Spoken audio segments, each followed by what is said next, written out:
Hey, Pardon My Take listeners, you can find every episode on Apple Podcasts and Spotify.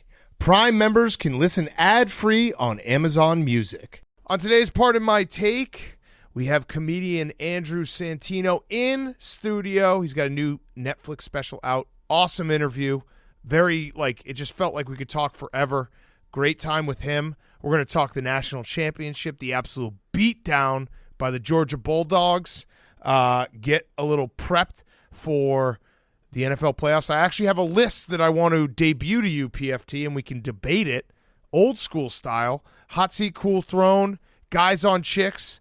A great Wednesday show for you, and it's brought to you by our friends at Game Time. Created by fans for fans, Game Time is a ticketing app that makes it easier than ever to score last-minute deals on tickets to sports, concerts, and shows, and they guarantee the lowest price. They crack the code on how to score deals on last-minute tickets. It's possible with the Game Time app. The biggest last-minute price drops can be found on the seats you thought you could never buy. The purchase process takes just 2 taps and 10 seconds, and once you buy your tickets, they're delivered directly to your phone. No printer needed. The app also allows you to easily share tickets with friends via text, so you can get into the game seamlessly. Skip the hassle. Enjoy the moment. Game Time is that app. I'm looking right now on the Game Time app, and Henry, Thursday night, Celtics at Nets at the Barclays, $53 to get in. That's a great deal. That is a great deal with the Game Time app. They have flash deals. I'm also going to look real quick. Rob Williams starting. Time Lord. Is that his nickname? Back, yeah. That should be Vrabel's nickname, Time Lord. And if you want to go to the Bills-Dolphins game, Frank the Tank is going, no big deal. $39 to get in. That's not bad. Wait, Big Cat, Frank the Tank's not going to be at the live stream? He's not going to be at the live stream. Unfortunately, he can't be in 2 places at once. He's going to be at the game in Buffalo. Dolphins at Bills. 100. Damn it. Good tickets, 188. Looks like some great tickets there. So Game Time has great deals, flash deals. Check it out. Always be updating your Game Time app. You can find concerts, sporting events. Everything is in there. Get $20 off your first purchase. Download the Game Time app. Go to the account tab to create a login and redeem code PMT for $20 off your first purchase. Terms apply. The Game Time app, the exclusive ticketing partner of Barstool Sports. We love the Game Time app. Go download it right now, and you will find the best deals for all the events you want to go to, and use code PMT for $20 off your first purchase. Terms apply. Okay, let's go.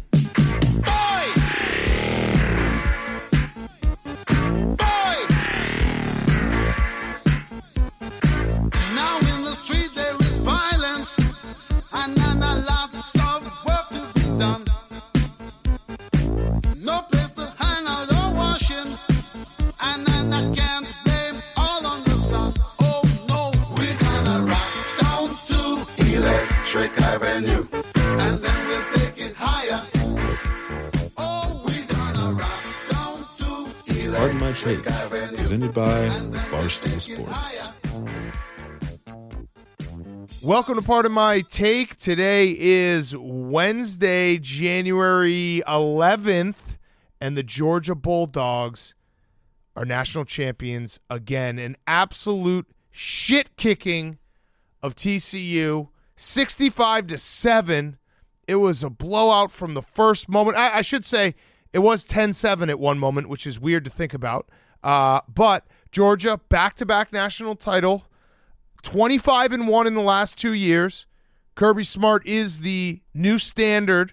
It was actually a great moment where David Pollock told Nick Saban to his face that everyone's trying to catch up to Georgia, and you could see the soul. I don't know if it was a soul coming out of Nick Saban or just like the bloodlust in his eyes, like, I'll remember this. I'm going to be back on top. But yeah, the national championship game, kind of a dud, but holy fuck, Georgia's unbelievable. That moment when Nick Saban heard Pollock say that was his Joker-fied moment. Yep. That's when he became Joaquin Phoenix, and he's gonna go out and kill everybody, or at least try to. Yeah. I thought also after the game when they were interviewing Kirby Smart, I think it was Marty Smith that was talking to him, and Kirby was saying, there's a lot of stuff that can damage a program. We've got 2 solid back-to-back championships in a row. The thing that you really worry about at this point is entitlement and complacency. So we're trying to not let that sink in. No less than 10 minutes after he had won the national championship, back-to-back national champions, mind you, and also just won 65-7, Kirby Smart was already getting a little bit upset that his team might get complacent. Well, and so you know what the message is going to be next year for Kirby? It's going to be like, you guys are entitled, no complacency. He's just going to call him spoiled and entitled starting like next week. That's going to have to be the message that drives home, because it's been like, it's very clear Kirby wants a third. And I think it's been almost 100 years. Minnesota was the last college that won back-to-back-to-back national championships. Doesn't count. It was probably like when everybody was off in World War II and they just didn't send any soldiers overseas. And so they just claimed 3 of them. But yeah, that's how long it's been. So you can tell that's what's on Kirby's mind. I'm glad that TCU got 7 points right off the bat, because if they didn't, it would be so much more embarrassing if it was 65-7 and Georgia had covered the over all on their own. Yeah, it was, and that was actually it was one of those games that it was. I think a lot of people probably turned it off. I watched till the bitter end because the over was in doubt until like late in the fourth quarter because of Kirby Smart basically taking the air out of the ball, and more that TCU just was so.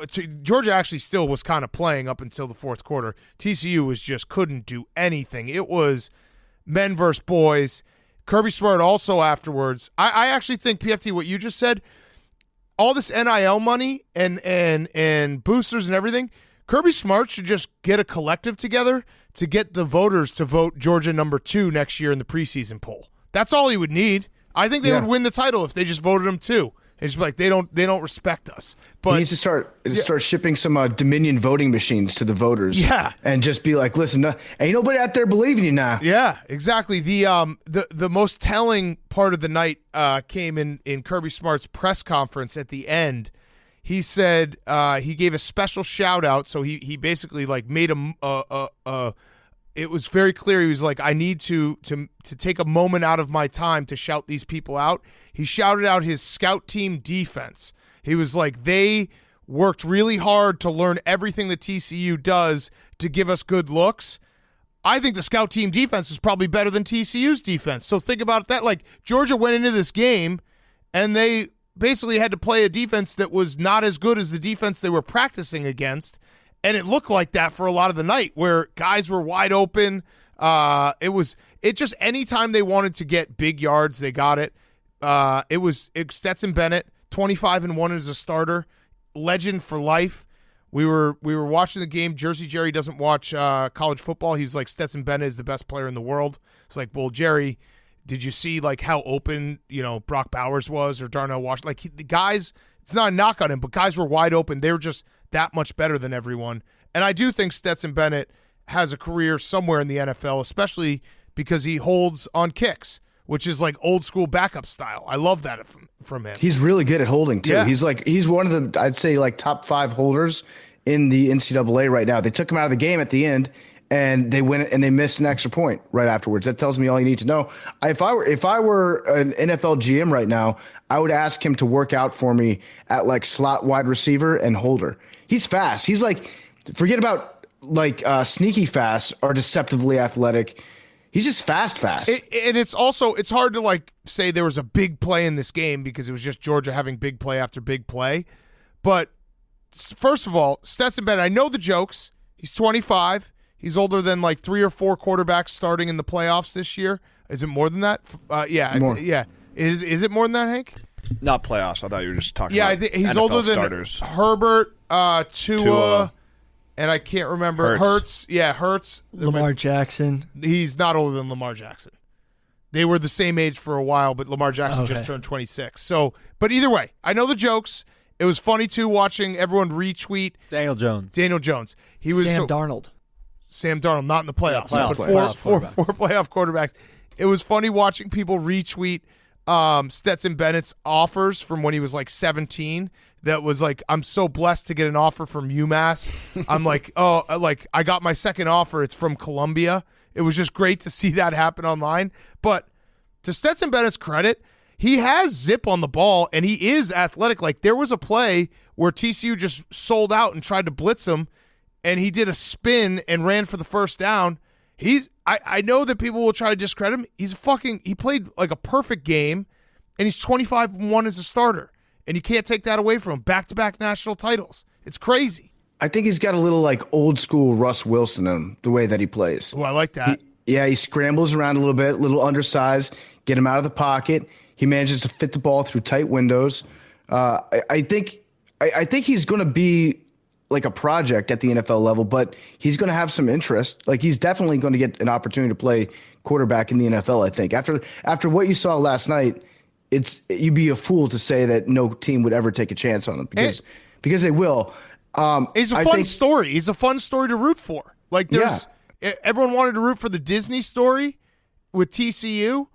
Stetson Bennett is that story. You know, he worked really, really hard to get to this point, and he's 25-1 as a starter and a legend for life.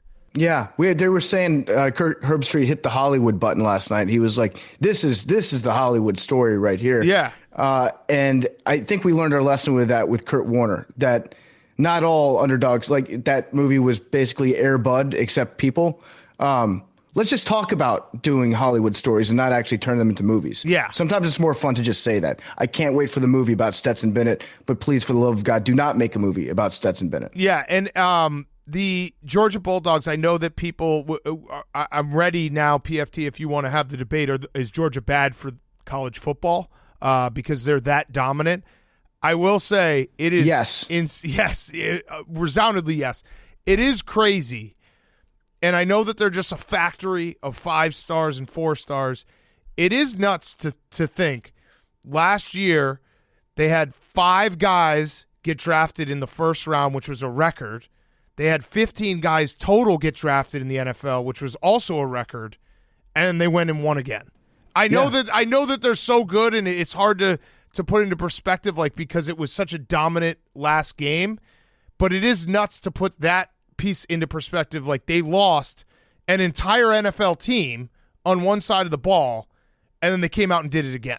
Well, I think last year's the guys that left last year got replaced pretty easily because the backup defense last year was the scout team Alabama defense. Yes. So they were ready to go. Next year, I might be looking at a little slump from Georgia's defense because the guys that are going to be starting are used to playing TCU's defense. Yes. Which is a Big 12 defense. Yes. So just early next season, look for that hangover.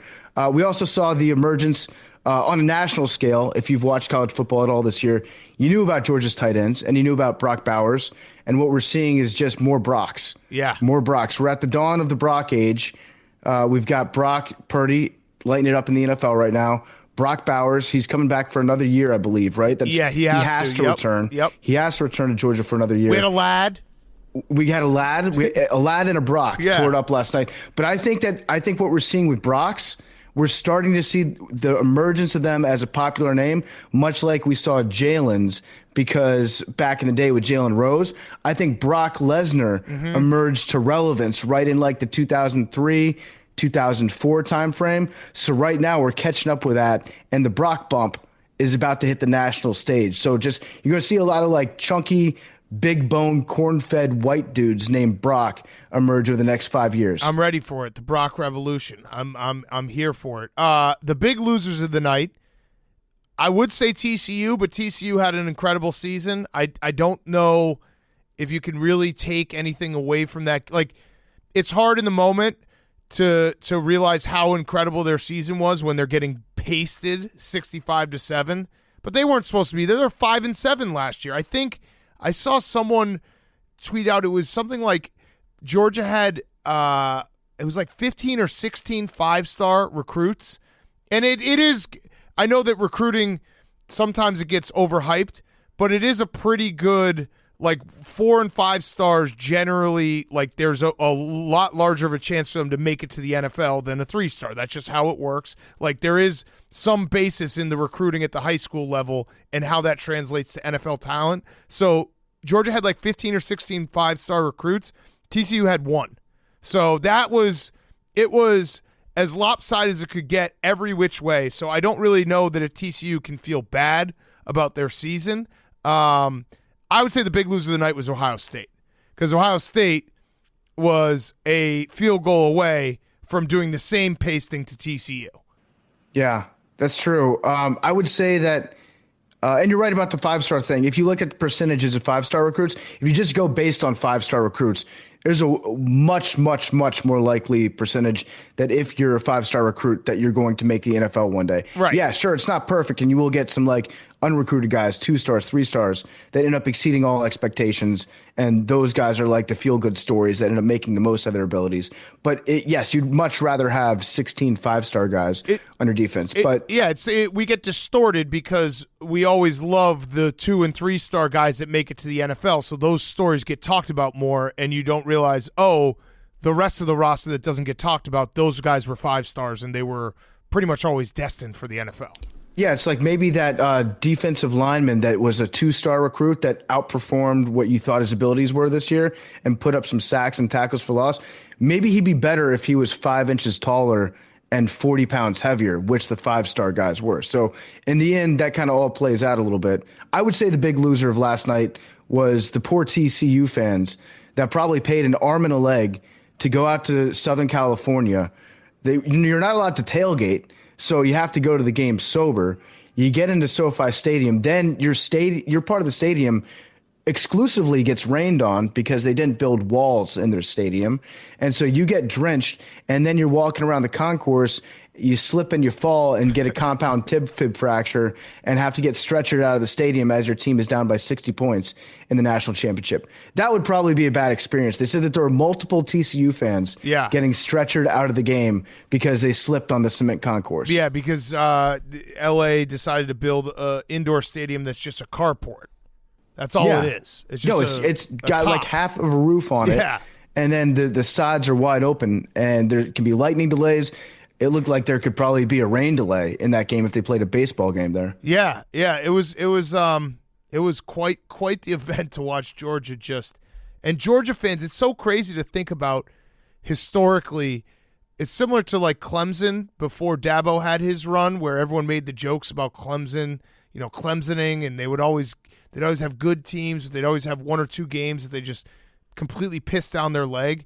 Georgia for, I don't know, what was their, it was like 1980, right? And then these last 2. So they spent 40 years not winning a national title when they should be just as good as everyone else. And now they've done it twice in 2 years, and they look like the new standard. Like Kirby Smart looks like the new Nick Saban. I know that might sound ridiculous, but he just won back-to-back national titles, and they're going to be competitive next year again. So he's done it all. Mark Richt, unfortunately, Mark Richt was there for a long time and was kind of always got to the cusp. I wonder if Matthew Stafford was watching that game being like, fuck, why couldn't I have just had Kirby Smart as my coach? Mark Richt, good guy. Great guy. But just so frustrating. Like, you'd almost rather be a average or slightly below average team than just be on the cusp everywhere and do something stupid and just knock yourself out of contention in some random game in the fall. And be in a state that should just always be good. Like, there's certain places Georgia should always have a good football team. So they're back on the mound. What were you going to say, Hank? I was going to say, you said it too, but Ohio State was the biggest losers, and the NCAA, like the higher-ups, watching that game, knowing how close they were to Michigan, Ohio State. Yeah. Like, Ohio State fans, obviously, they're down bad, but I think the NCAA brass was down bad too, being like, this could have been the biggest game in the history of college football. Yeah. Damn. And Ohio State won the game. They won the game. They won the game, and then they didn't win the game. And it also it was also a big winning night for the loud we should have let Bama in crew. Because Bama was the only team that would have been competitive, even though Ohio State took them to the last second, and TCU had a miracle. They were 8-point underdogs to Michigan. They beat Michigan. We all expected to be Michigan, Georgia, and we didn't get it. Yeah, well, they PFF actually rated Alabama as the true national champions. Oh, nice. After the season. So after watching all the film, Pro Football Focus said, we're going to give our title to Alabama. And then I think number 3 was Air Force. So that was kind of cool. Air Force had a good year. By the way, PFT's a little under the weather. That's why he's on Zoom today. Billy is sitting next to me. I said before we started taping that this is like my worst nightmare come true, that PFT dies, and I'm just now have to do pardon my take with Billy. He sat in that seat right away. He was like, oh, yeah, of course, PFT's out. I get his seat. He looked very comfortable there. Very comfortable. Hank wanted the seat, but then I just said no. Yeah, and Alfred. Well, yeah, I mean, Then what really happened was Big Cat walked into the room and looked at Billy and he goes, "Oh, you're sitting there today, not Jake?" And Billy did this thing where he like took his headphones halfway off, started to stand up, but then he was like, "I can't let Big Cat straight up alpha me out of the seat like that, not in front of Hank." Billy, before he came to work today, like talked himself in the mirror. He's like, Big Cat's going to try to bust your balls about sitting in PFT's seat. You can't let this happen. You have to stay strong. You're a man. You're not a Billy fool. You're William Man, not football, not Billy. Okay, Billy, what was your point? Everyone was angry at the college football committee because of this game. I wasn't. I'm going to be honest. I think they've done the best job in the whole history of the college football playoff because the first 2 games on New Year's Eve, they were amazing. You had people showing up last night being like, college football sucks. Oh, this is terrible. Last Saturday was the best college football day we've had. But they should have done it on New Year's Eve. So many people. I consider myself kind of like Jersey Jerry. I mean, I watch more college football, but I mean, he literally was like Stetson Bennett's the number 1 pick. Yeah, you know a little more than that. Yeah, but I think there's a lot, and being from the Northeast too, where it's like college football is not a big thing whatsoever. People from there don't really care that much.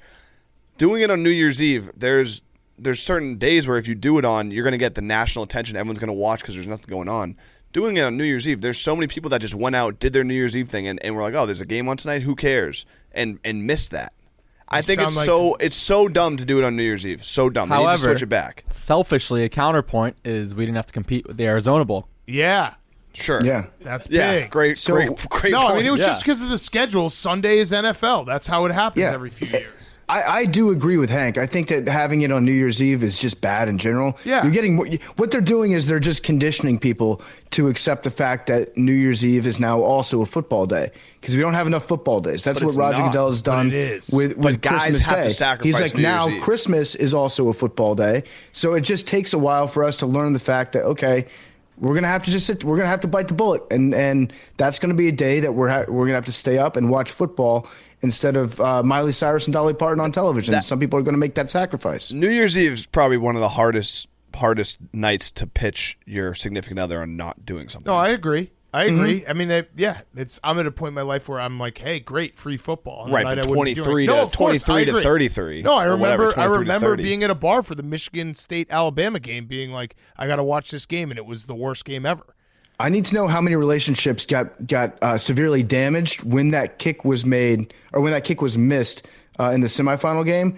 As the ball was dropping, how many guys like put their finger up to their girlfriend's mouth and was like, just 1 second, babe, I need to see if this kick goes in. Yeah. And then by the time it's over, everyone else has already kissed. She doesn't get her kiss. That probably broke a few people up. I don't have it in front of me, but there was a Twitter thread on it of every time someone was complaining about it, and there was multiple posts in Am I the Asshole Reddit group. Yeah. I mean, New Year's Eve is a tough night for football. I got completely outruled at a Christmas or a New Year's Eve party that I was at. That all the guys were watching football, and we had to turn it to the ball drop. Well, but I don't want to. It was also not my apartment, so you had to do it. I don't want to listen, Max. We've established he doesn't know ball. This is going to be a bad fact that I say out loud. Max doesn't watch Monday Night Football. I respect that. He just takes it off. So I asked him last night. I was like, "Did you watch the game last night?" He's like, "Nope." Yeah, I didn't watch last night. You don't watch football on Mondays? He doesn't watch Monday Night Football. He told me this halfway through the season. Yeah. He's like, "Yeah, I just take the night off. If the Eagles are playing, I'll watch. But otherwise, I don't watch Monday Night Football." I actually, Max. I used to No. Back me up here. the Sunday night grind from Max's. I used to have to do it. It's not great, and then it's like Monday you're gassed. If the game wasn't good, I also would used to not really. But he watch. doesn't even turn it on. Am I insane? Like, what do you mean gassed? You're sitting on your couch. No. He's saying on like Sunday Max night is up till like 5 in the morning, Yeah. and I then get that part. you can't go to sleep, and then it's like But the the next best day. thing- I don't know. I there's been many times if the game's not good, I just don't watch it. What do you Like, do I go on to Monday sleep. nights, Max? Monday nights are I'll watch a show, or I don't want to think about what I just watch a full day of football. I listen to all you guys talk about football. We talk about it, and then I have to listen to it again until like 5 o'clock in the morning. Okay, that's fair. So it's Wait, I but did enjoy you- my Monday because then we just do it all again throughout the week. So we do Thursday. We talk blah blah blah. It's just Mondays are my day where it's like I need to just not think about. Okay, sports. that makes sense. Did you watch Monday Night Football before you started producing? Oh, every time. Okay, all right, every time. All right, I didn't realize that Yeah, context. yes. I thought you just No. were blatantly like, I don't do Monday Night Football, which I was like, okay. That makes more sense. Yes. You know, so that actually I can back you up because you guys do work very hard. I thought you just as a rule in life were like, No. Monday's not a football night for me. No, no. I respect the fact that like you don't after hearing us for about Yes. 13 hours nonstop in your ears talking about football, saying some of the dumbest things possible about the sport that you probably just like want to break from it. I wasn't saying that you don't work hard because you work extremely hard, especially on Sunday nights. I was just saying it doesn't require any work at all to sit on your couch and watch Monday Night Football. That's something that can be on like just and Max, I have to ask you this question. Do you love football? I do. I love. Or do you I love do the love Eagles? football. We've killed football for you. That's not true. That's I not didn't true. realize. I love- I didn't realize this was just a Monday night rule this year that you No. created. We have killed the love of football for you. that is untrue. I love football. It's just some. If you loved it so much, you'd watch it on Monday nights. Are you going to watch the playoff game? Bucks. Yes, Cowboys? yes. Okay. I will watch the playoff game. All right, there we go. As long as we don't annoy him too much. I'm gonna have like a book report on Tuesday morning. Oh man, but yeah. Oh, last shout out I had to give for the game, TCU. That one player. I think the score was what was the? It was like 59-7 going into the fourth quarter, or maybe it was 52-7 going into the fourth quarter. And he's right in eyesight of Sonny Dykes coming off the field, and he threw his fours up. And I respect the hell out of that. Everyone knows championships aren't won in the first three quarters. You got it. You got to play all four quarters. He was ready. He had those fours up. That made me laugh so hard. Like 52-7, and you still throw those fours up, guys. We got them right where we want them. We got a stop and a score. Stop and a score. It's a classic football guy move. I was really good at that in high school football. I'd be like the first one on the sideline. Like the second that the clock would hit, change off the third quarter into the fourth, hands up. And you always can tell that the guy that is like really on top of throwing the fours up, probably one of the worst players on the team. Yeah, this guy was very on top of it, right in Sonny Dykes' eye line. Also, shout out to TCU's defense for getting that one stop at the start of the third quarter. That was crazy. When they got a 3 and out, I was like, what the hell's happening here? So, and we have bad national I was looking it up because people were complaining about how bad the game was. Do you remember LSU Alabama? That game didn't have a touchdown scored until 4 minutes left in the fourth quarter.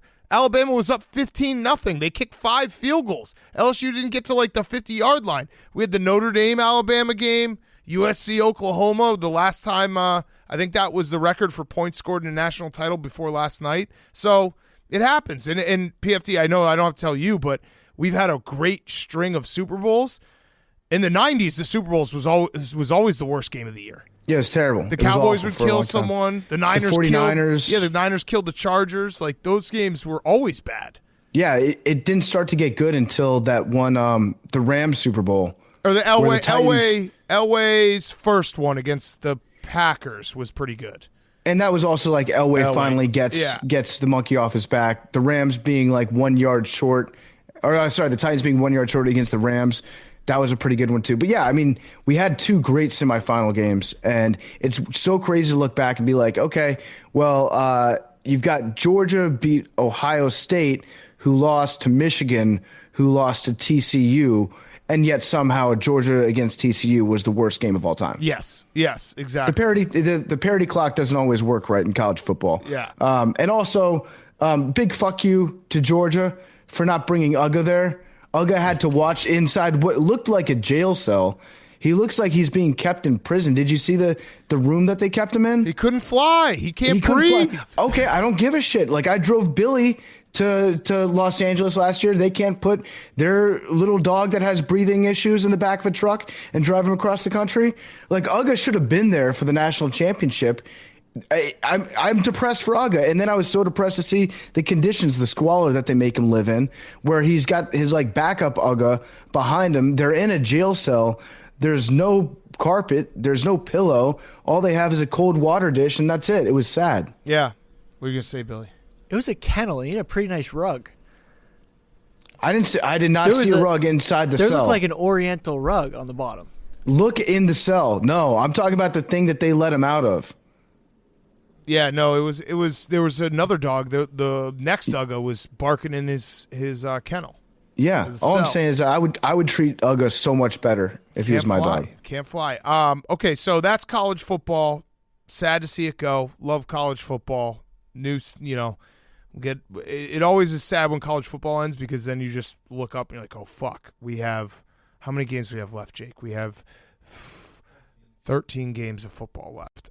So before we do hot seat cool throw on PFT, I alluded to this in the intro. I put together a list. I thought it would be fun to just maybe hear your thoughts, debate it real quick, because we were talking about how the AFC playoffs are so stacked. So I decided I'd put together a list of all 14 starting quarterbacks in the playoffs this year and to see where they all line up. My list has, in the top 8, it only has 2 NFC quarterbacks. I also, for this list, assumed that Lamar and Tua are fully healthy. So I just want that on this, and Hurts as well. So all fully healthy. We're pretending they're fully healthy. So I'm going to say my list, and then you can tell me where you disagree. Mahomes, Allen, Burrow. That's the top 3. I think that if you say Burrow over Allen, I'm not going to disagree with you. That's like one of those things that those guys are both just so good. Burrow was clearly going to kill Allen in that Monday night game. Yeah. They were driving. Bengals had the ball. I know we've talked about the Bengals fans being very upset. I think it's settled down a little bit, but we were up 7-3. I'm pretty sure the Chiefs were up 7-3 on the Bengals in the first quarter, and I think they were up 14-3 in the second quarter, and then the Bengals came back and won. The Bengals were driving, Big Cat. They had the ball. Their offense looked unstoppable that night. It was basically a game over. So Mahomes, Allen, Burrow is my top 3. Hurts. It was 21-3 in the championship game. No, I was talking about this year. Oh, but okay. yeah, Yeah. 21-3 in the championship game too. Hurts 4, Herbert 5, Brady 6, Lamar 7, Trevor Lawrence 8, and then now here comes the NFC. Cousins, Tua, Dak, Daniel Jones, Purdy, Geno. Okay. You don't like Purdy over Geno? Cousins over Dak? I like Cousins over Dak. I trust Kirk Cousins more than Dak right now. Well, now. Amari Cooper referred to goes against Dak everything you Prescott said as all being the black Kirk Cousins.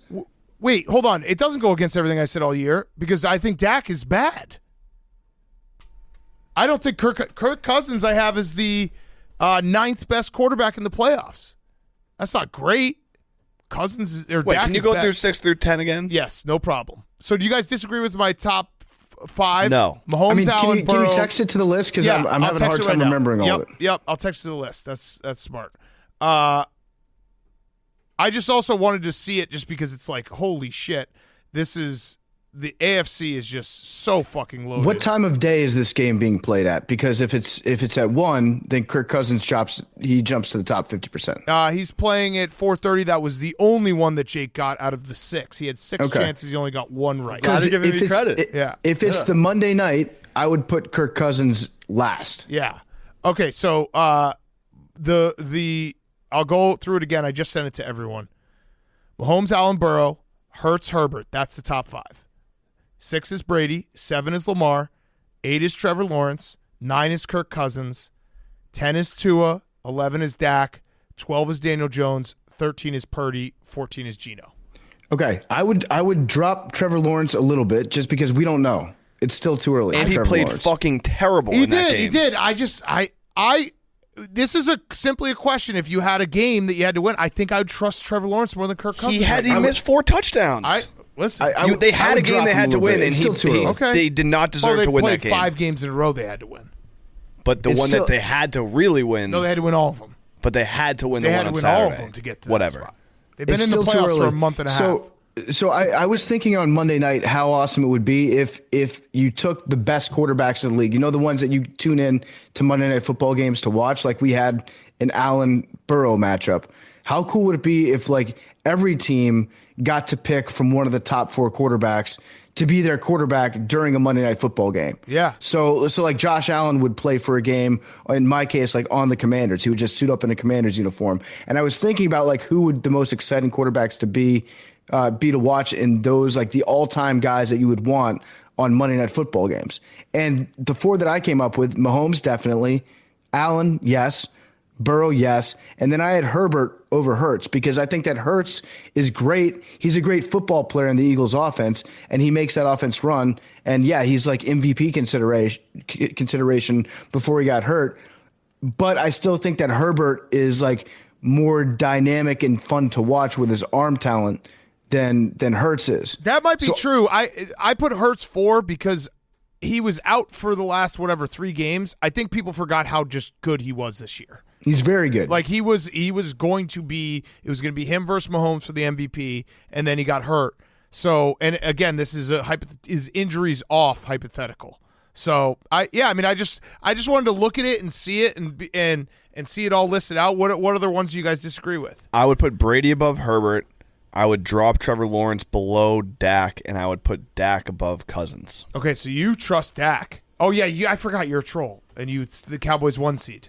No, I think Dak is. He's been so bad this last month and a half. So bad. 7 games in a row with an interception, right? He led the league in interceptions. He led the league. Was it total interception? Because I know it was interception rate. Mills did. Maybe they tied. Maybe Mills. No, then Mills Big Cat, what you're talking about is he led the league in interception rate. Yeah, that's right. So like per pass. Yeah. I just think he's dynamic. Either way, this was just my way of getting pumped up for the playoffs. But also, we're talking about. Hank, you wait. Hank, shut the fuck up. I might not be in the studio, but shut the fuck up. Wait, I can mute you. Max, actually, turn Hank's microphone off. I can actually mute. I can turn your microphone Hank's off. microphone I can just off. cancel you out of this call. You just say that Dak is dynamic? Yeah, he can run. He can pass. No. This is like when Stephen A. said that Teddy Bridgewater was a runner.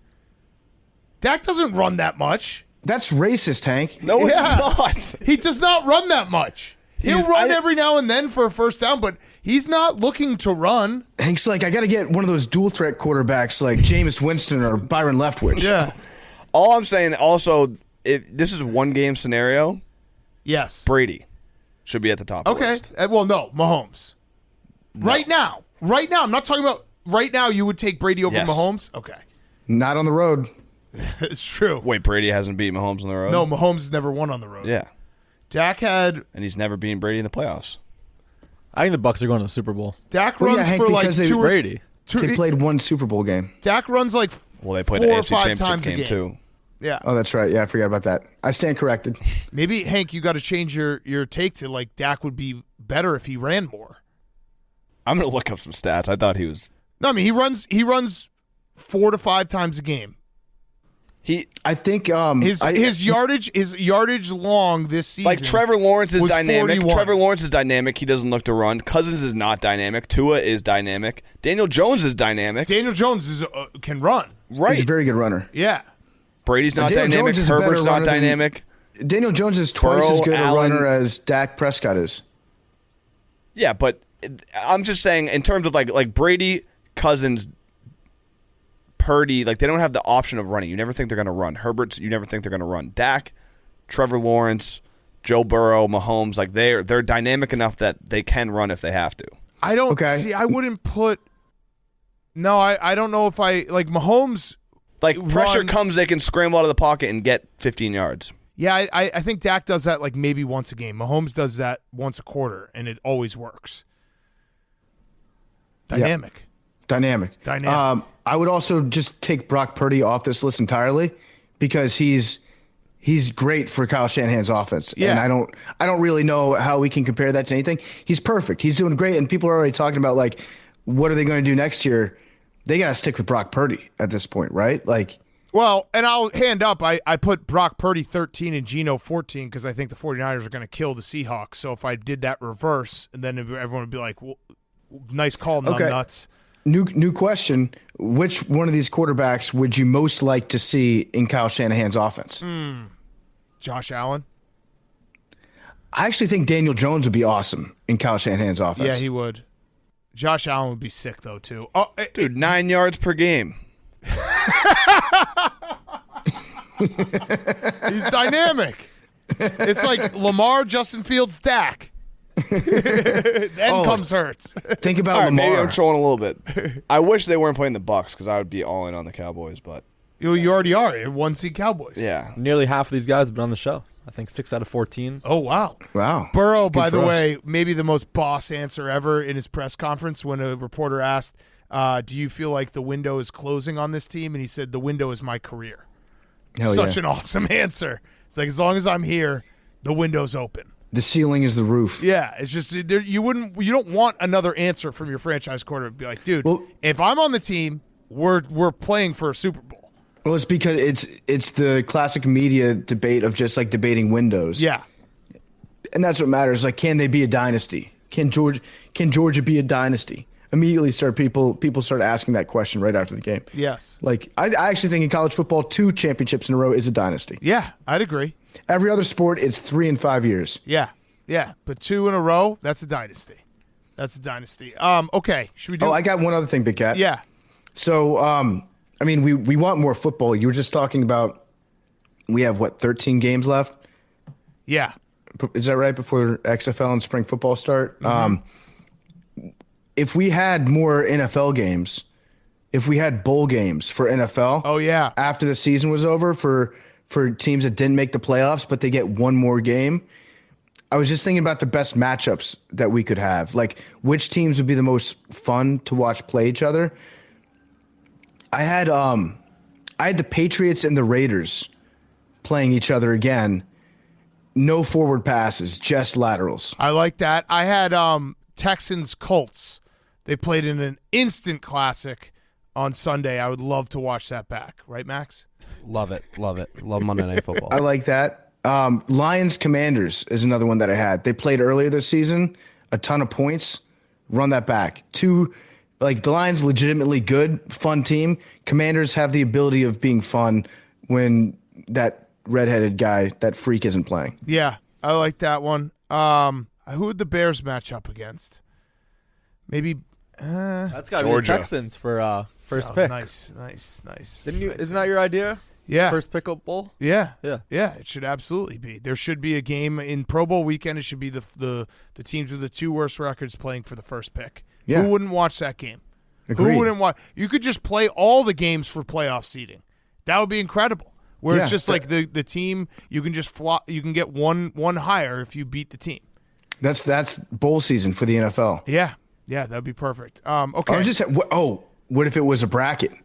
What if we did a bracket and then the team that won got the number 1 overall pick? So every team that doesn't make the playoffs is involved. It is funny to take a step back and be like, 1 week ago today we did a podcast where, like, serious tone, DeMar Hamlin's health, NFL doesn't care about player safety, and now we've just signed up the entire NFL for an extra 7 games. No, I get it, but also in this tournament, turn injuries off. Yeah, turn injuries off. No injuries allowed. Yep. I like it. All right, let's do Hot Seat, Cool Throne. Our wonderful sponsor, Game Time. We talked about them at the top. Get $20 off your first purchase. Download the Game Time app and use code PMT for $20 off your first purchase. I'm looking right now again. Oh, Billy Joel. He's Friday night, $200, MSG. How can you not? First time ever. How can you not? How can you not? How about Billie Eilish? No scheduled events, but when it happens, you can put it on alert. Game Time app. Thank you to the Game Time app, exclusive ticketing partner, Barstool Sports. Henry, Hot Seat, Cool Throne. My hot Troll seat. Lockwood. Nope. Facts Lockwood. Shockwood. Factwood. My hot seat is any veteran. Any veteran QB that the Jets sign.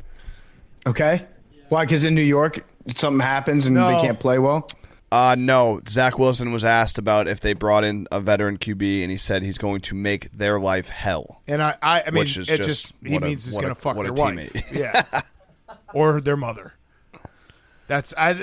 What else could he do to make him hell? Not play football better. Who's the guy who fucked LeBron's mom?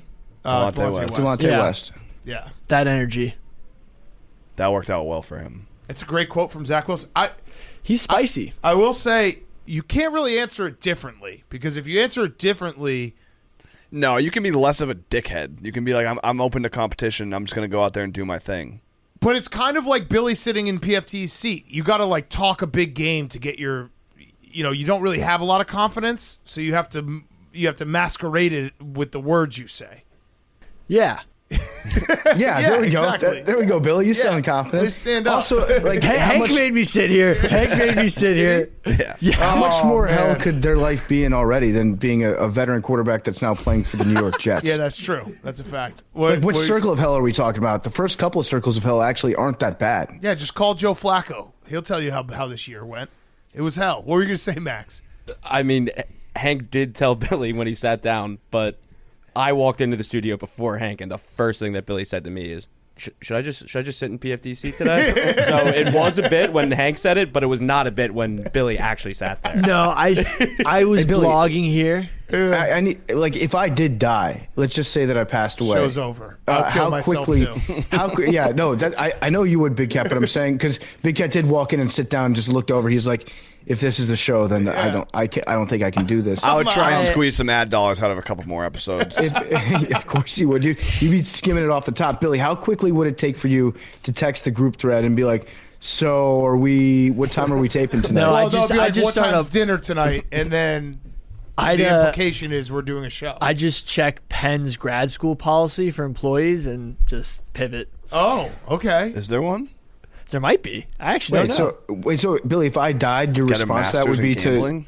enroll in college? No, I'm trying to say that I wouldn't try to take your spot. He'd be more responsible. Exactly. Well, you'll never get it with that attitude, Billy. I'd like I to see know. more of that killer instinct. I know. Or, We set this whole thing up to see if you would answer correctly. You answered wrong. It's not. PFT's actually retiring. Damn. He's actually on Pedophile Island right now. He's in jail. Yeah, the good one though, because I'm arresting all the other Yeah, pedophiles. he's like Tom Hanks. Start the theories. All right, your cool throne. Speaking of Tom Hanks, so no offense, but the movie that they're advertising everywhere looks like the worst movie of all What time. is it called? I don't even know. A guy named Poe or something. It's Gran Torino 2, except Tom Hanks. Well, if it's Tom Hanks, I'll watch it. Not me. My cool throne is Hilaria Baldwin. Oh, yeah. Alec Baldwin's wife, which always confuses me because Alec Baldwin's brother has a daughter, Haley Baldwin, who's married to Justin Bieber. So whenever Hilaria Baldwin's in the news, I get confused because I always think that's her first. This is Alec Baldwin's wife, who is close to 1 million followers on Instagram and has been forcing Alec and all of her kids to post incessantly about getting her 1 million followers. And it's super, like, cringe. Why doesn't she just get a boat and have someone dive into the East River? It's a good question. Or why doesn't she just get Tom Brady to follow her? Yeah, facts. She did hit 1 million, though. So Okay, good. Are you following her? No, I just seen the Alec Baldwin. Oh, you're following Alec Baldwin. You know he killed a person. Yeah. Also, didn't he? Yeah, I just remember this. Is Haley Baldwin the one he let the voicemail to? No. Oh, and he called her a pig. Yeah, piggy. that's his Yeah, actual little piggy. daughter. Yeah. Haley Baldwin is his niece.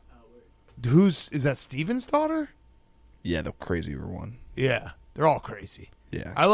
There's something about Alec, the fact that he might have killed someone on a set, or he did. He definitely did. Yeah, he did. Whether it was an accident or whatever, I do respect it. It was an accident. Well, yeah, right. It was an accident. I do respect that Alec Baldwin. Like, it feels like maybe he's kind of more under the radar because of that. But there was a stretch where it was like every 3 months, it was just Alec Baldwin gets in fight with person on New York streets. And I like that. He just has that grizzle to him. I'm a Billy guy. I like Billy Baldwin. Yeah. Wouldn't fuck with that What are guy. you going to say, Billy? Alec would have been a good user of that Fighter app where you just try to find people to fight. Yeah. Wasn't that your idea, PT? Yeah. Yeah. Just link up. Fighter no E. Yeah. Fight her up. All right, PFT, your hot seat, cool throne.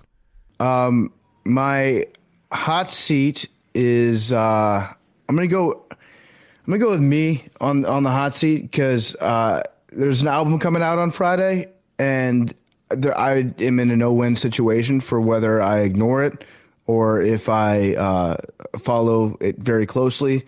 I've been tagged in like a million things online. Miley's got her album coming out, and what's happening is she's she's promoting it by putting up videos of herself singing naked in the shower. And people are just tagging me in it left and right and pre-bonking me for it while simultaneously alerting me to its presence. So it's like they're being horny, but they're saying, oh, don't let PFT see this. He'll get bonked. So like, I don't know. You haven't liked any of them yet, though, right? I know I liked the first one when it came out because her voice sounded lovely, but people are like using this as an excuse to point a finger at me, even though I haven't even done anything. Except like the video. Supporting the arts. Yes. Except supporting the arts. Right. But yeah, you're an arts supporter. I appreciate that. I'm an arts supporter. I had an idea. If I'm still home on Friday, and I think the album comes out on Friday, I think I might do a Twitch stream listening to the album for the first time, and then re-recording one of her songs, like doing a punk cover of it on Twitch live. What do you guys think about that? You can't show nudity on Twitch. I'm not going to be naked. What do you think? Then you're not doing a full cover of it. She's not showing nipples either. She's just she's so cover up your nipples. I also think that might be more of a like Instagram live thing because that would just get cease and desisted. Yeah, you're right. Twitch would take you down for music. For music? What if I'd be recording it myself though. I wouldn't be playing her songs. I don't know. Oh yeah, if you're not playing her songs out loud. Okay. We'll work on that. My cool throne is Correa's ankle, Carlos Correa's ankle. So I guess it's fine now, and I guess the doctors in San Francisco and New York just don't know what they're talking about because Minnesota signed him to a contract after he already agreed to sign to the Giants, like, what was that, a month and a half ago? And then they said, psych, he's not going to sign. There was something that was red flagged in his physical. He got checked out by the Mets. They said that he was going to sign with the Mets, but then they had to redo his contract because something's wrong with his left ankle. And so now he's just going to sign with the Twins, who I guess it's Minnesota, so they're like, we don't really care. We're just happy to be in consideration. So we'll pay the money. And if you get hurt, that sucks. But at least we got you. I think they just basically said, well, we know your ankle's fucked because you're on the team last year. So, yeah, come back. Yeah. So what could be this bad with his ankle? Because he had surgery on it back when he was a minor leaguer, I think 8 years ago. He had a plate. He got a plate in his leg. That's what it is.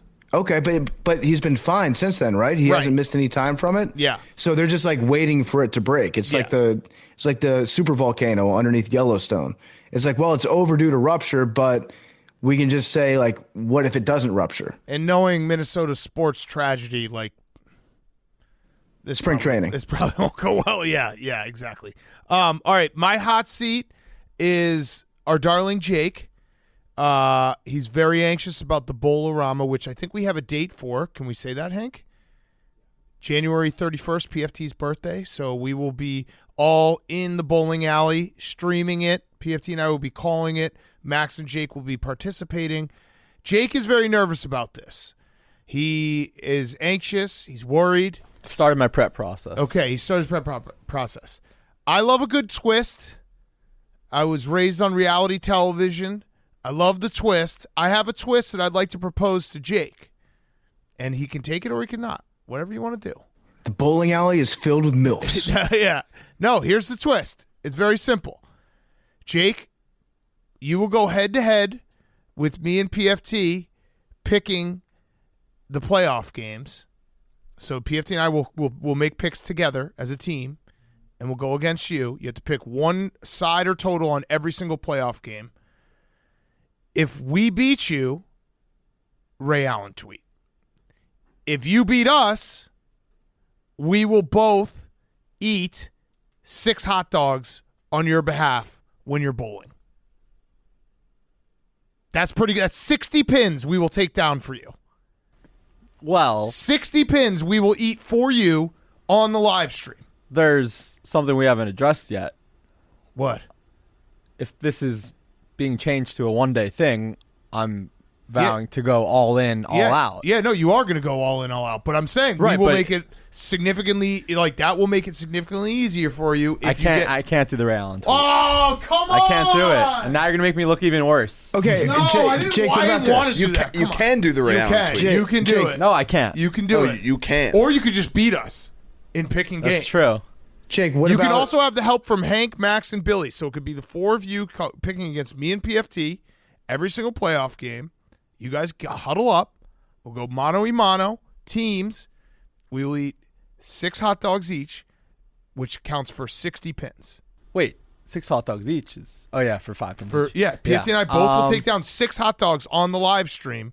We'll eat them regular pace, so you'll get the pins as they come. And Ray Allen tweet if you lose. I'll throw in 6 too. No, you're drinking beer, Billy. And beer. Yeah. I'd be willing to counter with less hot dogs for you guys for a different consequence. No. The offer is there. What about the Kevin Smith tweet? What's the Kevin Smith tweet? Oh, 10 years in and we bone like we're cheating on each other with each other. A decade plus and her clit brown taint area still pones my dick. That's so much worse. What? You're going on the list for just having that memorized. I don't have it memorized. It's right here. What about that was insane. I'm in such a pickle what about here. the James Brown tweet? He is a big J. Sexy little brunette bitch sucking and fucking her personal trainer's big cock. I mean, you guys. And it's a link to you guys damplips.com. Jake, it's one tweet. It's one I know, tweet. and the people are like, "Oh, this one tweet, like, who cares?" Like, there's people on Twitter outside of AWL. Right. That's my concern. Right. Like, obviously, you guys would know it's a joke, but It's a not parody necessarily account. anyone. You have a parody real tweet. account. Dude, I haven't used that in 2 years. But you have it. I tweeted the Ayesha Curry tweet during the Lions-Packers. Everyone knew what I was tweeting.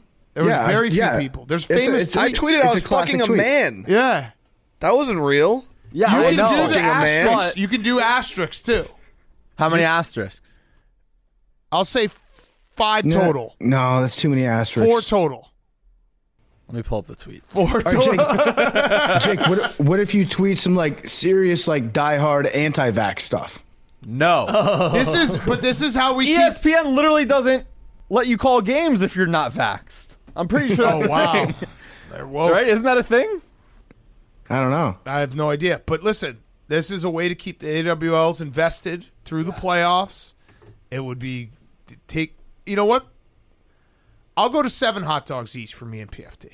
That's a lot of pins. That's a shitload of pins. Look at Max. You're going to beat Max if you do it. Max. Well, we're not going to eat them super fast, Max. We're going to eat them at regular pace. Max has promised he's going to do it on his first First hour. game. First hour. No chance.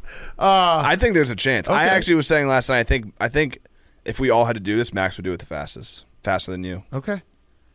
Are you trying to challenge me? No, I just... Jake, It's the true. offer's on the I'm table. just doing the math in my head of how many asterisks I could do without I it think making you it got to look do bad. it. I think you got to do it. And obviously, you don't have to worry about it until you lose to us. obviously for the AWLs, it's my best interest to do it. And obviously, I'm in it for All right, them. I don't want to force you into I anything. mean, you kind of are. Oh, yeah, of course. But I Because don't want to you're- force you. I said I don't want to force It's you also into not anything. guaranteed to be a one-day stream. Like you... And it's Right, also no, that's the other thing. And Like, it's that's also not- that's not the guaranteed case. that you don't have to tweet it. All you got to do is pick better than us.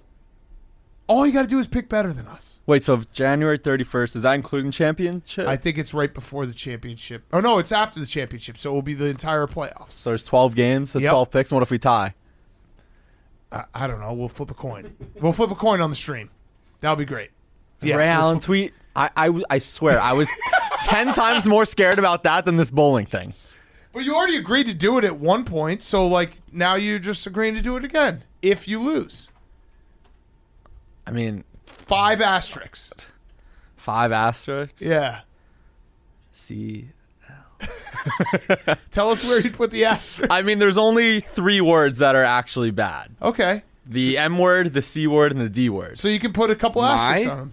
No. 4 asterisks. 4 asterisks. So When then you- knowing that, 4 asterisks.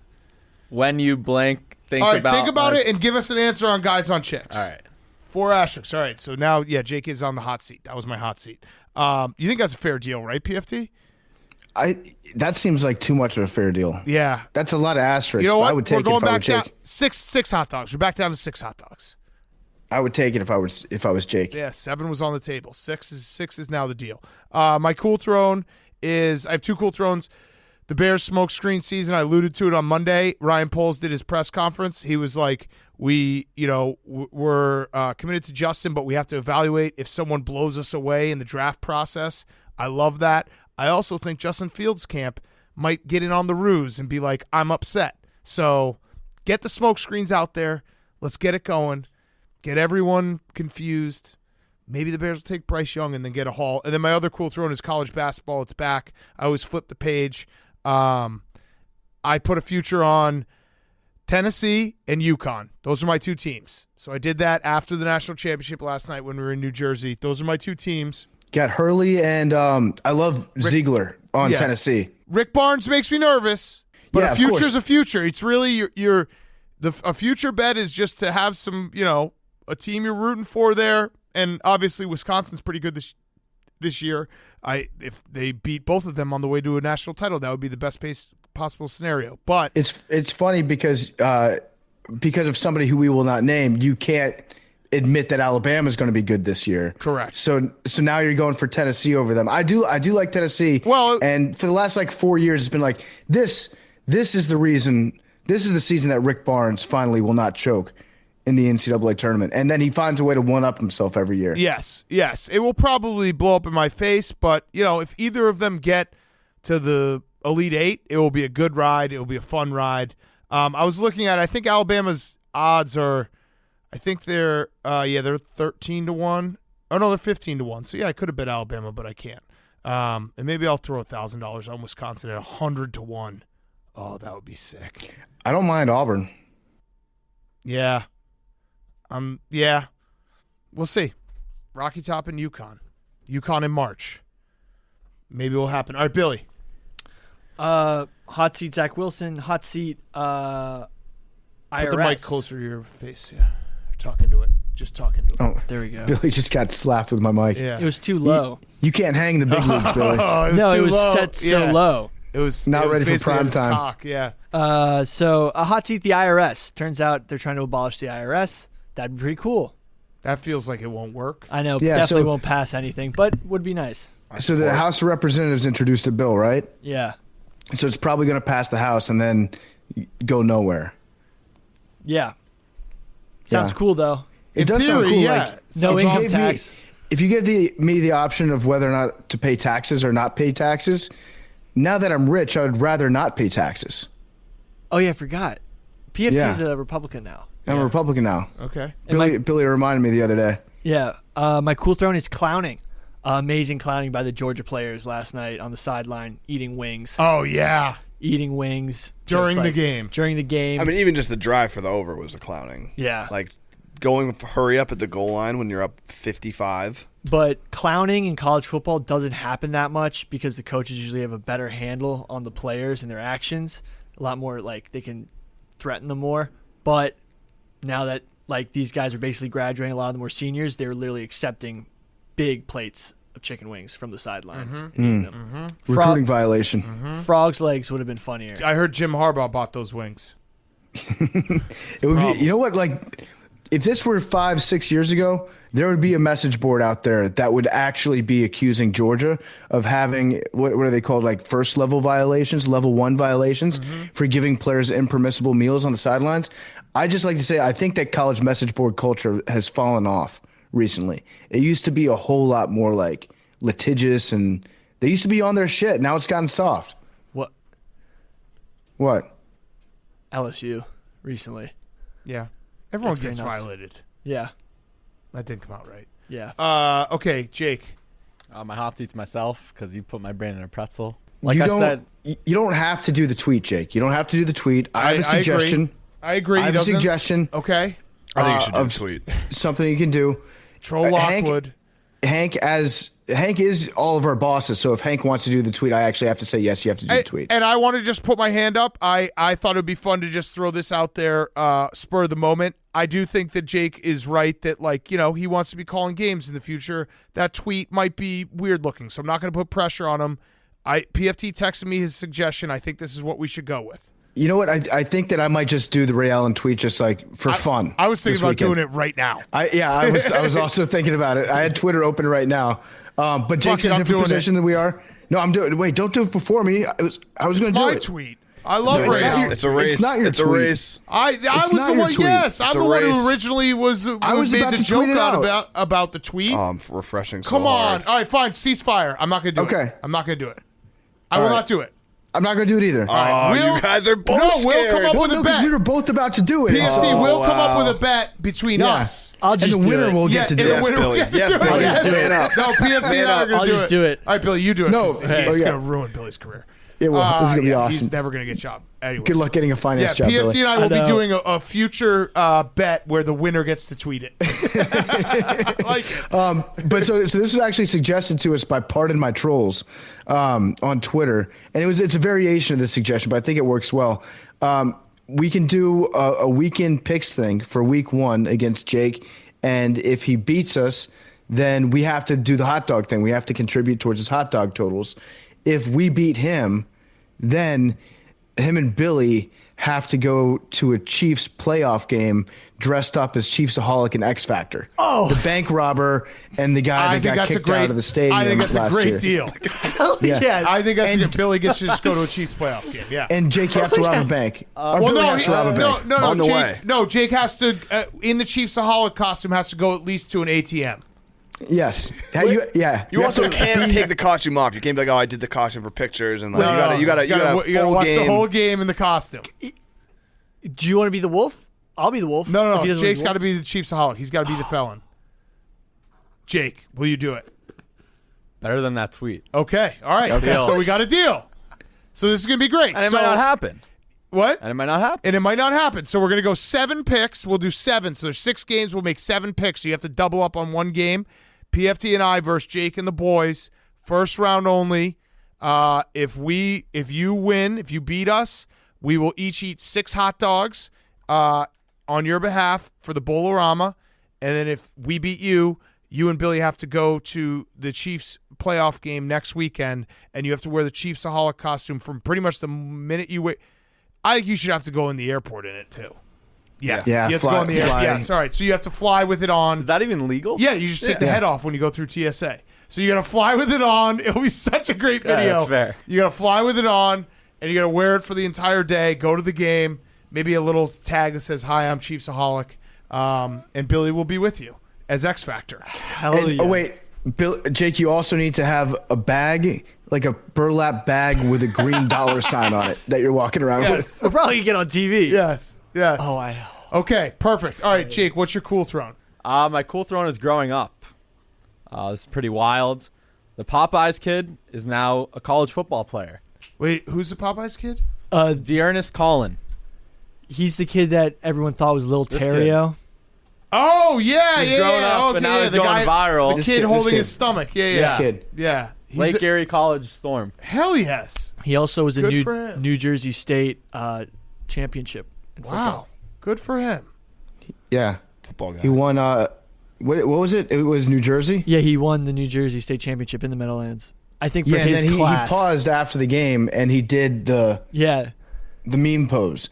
Do you think he gets sick of being asked to do that? Well, he actually disappeared since the next time he resurfaced after that first photo was that photo of the state championship game, which, like, you know, kind of was probably fun holding the championship trophy instead of the cup and being like, hey, look, I made something of my life, Yeah. not just this meme. Is there a show called Behind the Meme Tosh.0. where they follow up on people from these famous memes like 15, 20 years later? It did sound like a Tosh segment, You but just invented Tosh.0 for memes. he did web redemption. So it's different. Yeah. It's a little bit different because I feel like memes have really taken off even since Tosh.0 was on the air. I would like to follow up with some of those people and see what's going on with them these days. Yeah. All right. So let's do our interview. We got Andrew Santino in studio. Awesome interview. It's brought to you by our friends at HelloFresh. You've got New Year's goals, and HelloFresh is here to help you achieve them. Skip the grocery store and take control of your time and budget with delicious recipes delivered right to your door. Fast and fresh recipes. HelloFresh's latest line of meals featuring robust flavors and filling portions are ready in less than 15 minutes. Enjoy taste and quality done quick with recipes like falafel power bowls, seared steak and potatoes with béarnaise sauce, or Southwest pork and bean burritos. These sound delicious. With HelloFresh, eating well in the new year can be stress-free and delicious. With over 35 weekly recipes, they have the options you're looking for to help achieve your goals. Choose calorie smart and carb smart recipes, or even customize select meals by swapping proteins or sides, upgrading your proteins, or adding protein to a veggie dish. Skip the snowy schlep to the grocery store and stock up on snacks, sides, desserts, and more at HelloFresh Market. I made one a little bit ago. It was like a chicken with some teriyaki glaze, and it was incredible. Make some home-cooked meals with HelloFresh. Go to HelloFresh.com/take21. Use code TAKE21 for 21 free meals plus free shipping. That's code TAKE21 at HelloFresh.com/take21. HelloFresh.com/take21. Do it now and get some great home-cooked meals for the New Year's. Now here is Andrew Santino. Okay, we now welcome on a very special guest. It is Andrew Santino. Yeah, boys. Cheeto Santino. His new Netflix special, if you're listening to this right now, has just dropped. It's called Cheeseburger. It's on Netflix. Yes. Go watch it. You can also hear his podcast. How many episodes we do in a week? I do Whiskey Ginger is me with guests, and then I do whichever. By the way, if you come out to LA, we'll have to sit down and drink some good whiskey. And Yes. do it. And then me and Bobby Lee, my favorite little noodle, my little dumpling, we do Bad Friends. We do ours every week. We're going on tour too. We'll be back out in New York, I think, at the end of, I want to say April. We're touring. We're doing like 29 or 30 cities on a bus. Ooh. Me and the noodle on a bus. Have you baby. done that before? Never, dude. I've never been on a bus. No. Have you ever toured on I've one of never those toured. No, buses? I've never toured a bus, and I'm so scared of it. It sucks. Yeah, I've heard. Okay, so we've done trips on a bus. We've gone across the country on a bus, on an RV. It's really, the first day, it's like, remember when you watched Real World back in the day, and the first day everyone runs in, they're like, this house is awesome. Yeah. You get in and you're like, this bus is sick. We're going to do all this shit. And then by, I don't know, about like the middle of Pennsylvania, you're like, this fucking sucks. Get the gun. Yeah, Get the gun. It just bumps, and you can't take a shit on the bus. And See, well, it's- that's the rules that we were talking Yes. about. We have to get hotels in different cities because I said no shitting on the bus. Yep. And also, Bobby and I got into a fight live on our show about who gets the back room. And this is the most mind fuck shit he did. He was like, I'm giving it to you because I don't want it. And I was like, nah, you bitch. I know what he's doing. Yeah. I know exactly what he's doing. Here's what he'll do is he'll give you the back room, and then he'll be like, oh, I can't sleep in this bunk. Let me just grab a hotel room real quick. And then you're on the bus sleeping in there. Right. It's cold. You're freezing. It's uncomfortable. Short bed. Meanwhile, he's staying at Best Western living like a king. I also, Living like a king Yeah. at That's the B-dub. plan. To be like, Yeah. he'll sleep in that one bunk for the first night. Right. And then he'll be like, I can't do this. I like it too that it's all podcasts are the same, because we were on a flight a few months ago and there's only one first class ticket, and I gave it to him. I was like, you take it. You take it. I tried to give mine. I tried to give it to a troop. Yeah, I was right. looking for somebody to board wearing Any military troops? fatigues. It's just- I went up to Anybody stolen valor? Anybody at this point. I went up to the lady at the ticket gate, and I was like, "Hey, just so you know, if there's a troop here, I'd like to give them my ticket." And they're like, "Sir, I don't know what to tell you." And I was like, "Okay, you know what? I'll just take it. Yeah. That's fine." Isn't that funny when you try to do something nice and someone shuts down your gesture? Yeah. Like I said, we went to the the Morton Arboretum. You know what that is? Yeah. It's like a forest preserve, and they do like a light show for Christmas. And so my mom got sick, so she couldn't go, and then we had extra tickets. And then I said, you know what? We'll donate them for a family, for someone. You know, we already they're bought. This is Yeah. nice. And I go to the woman and I was like, hey, we have some extra tickets. And she goes, okay.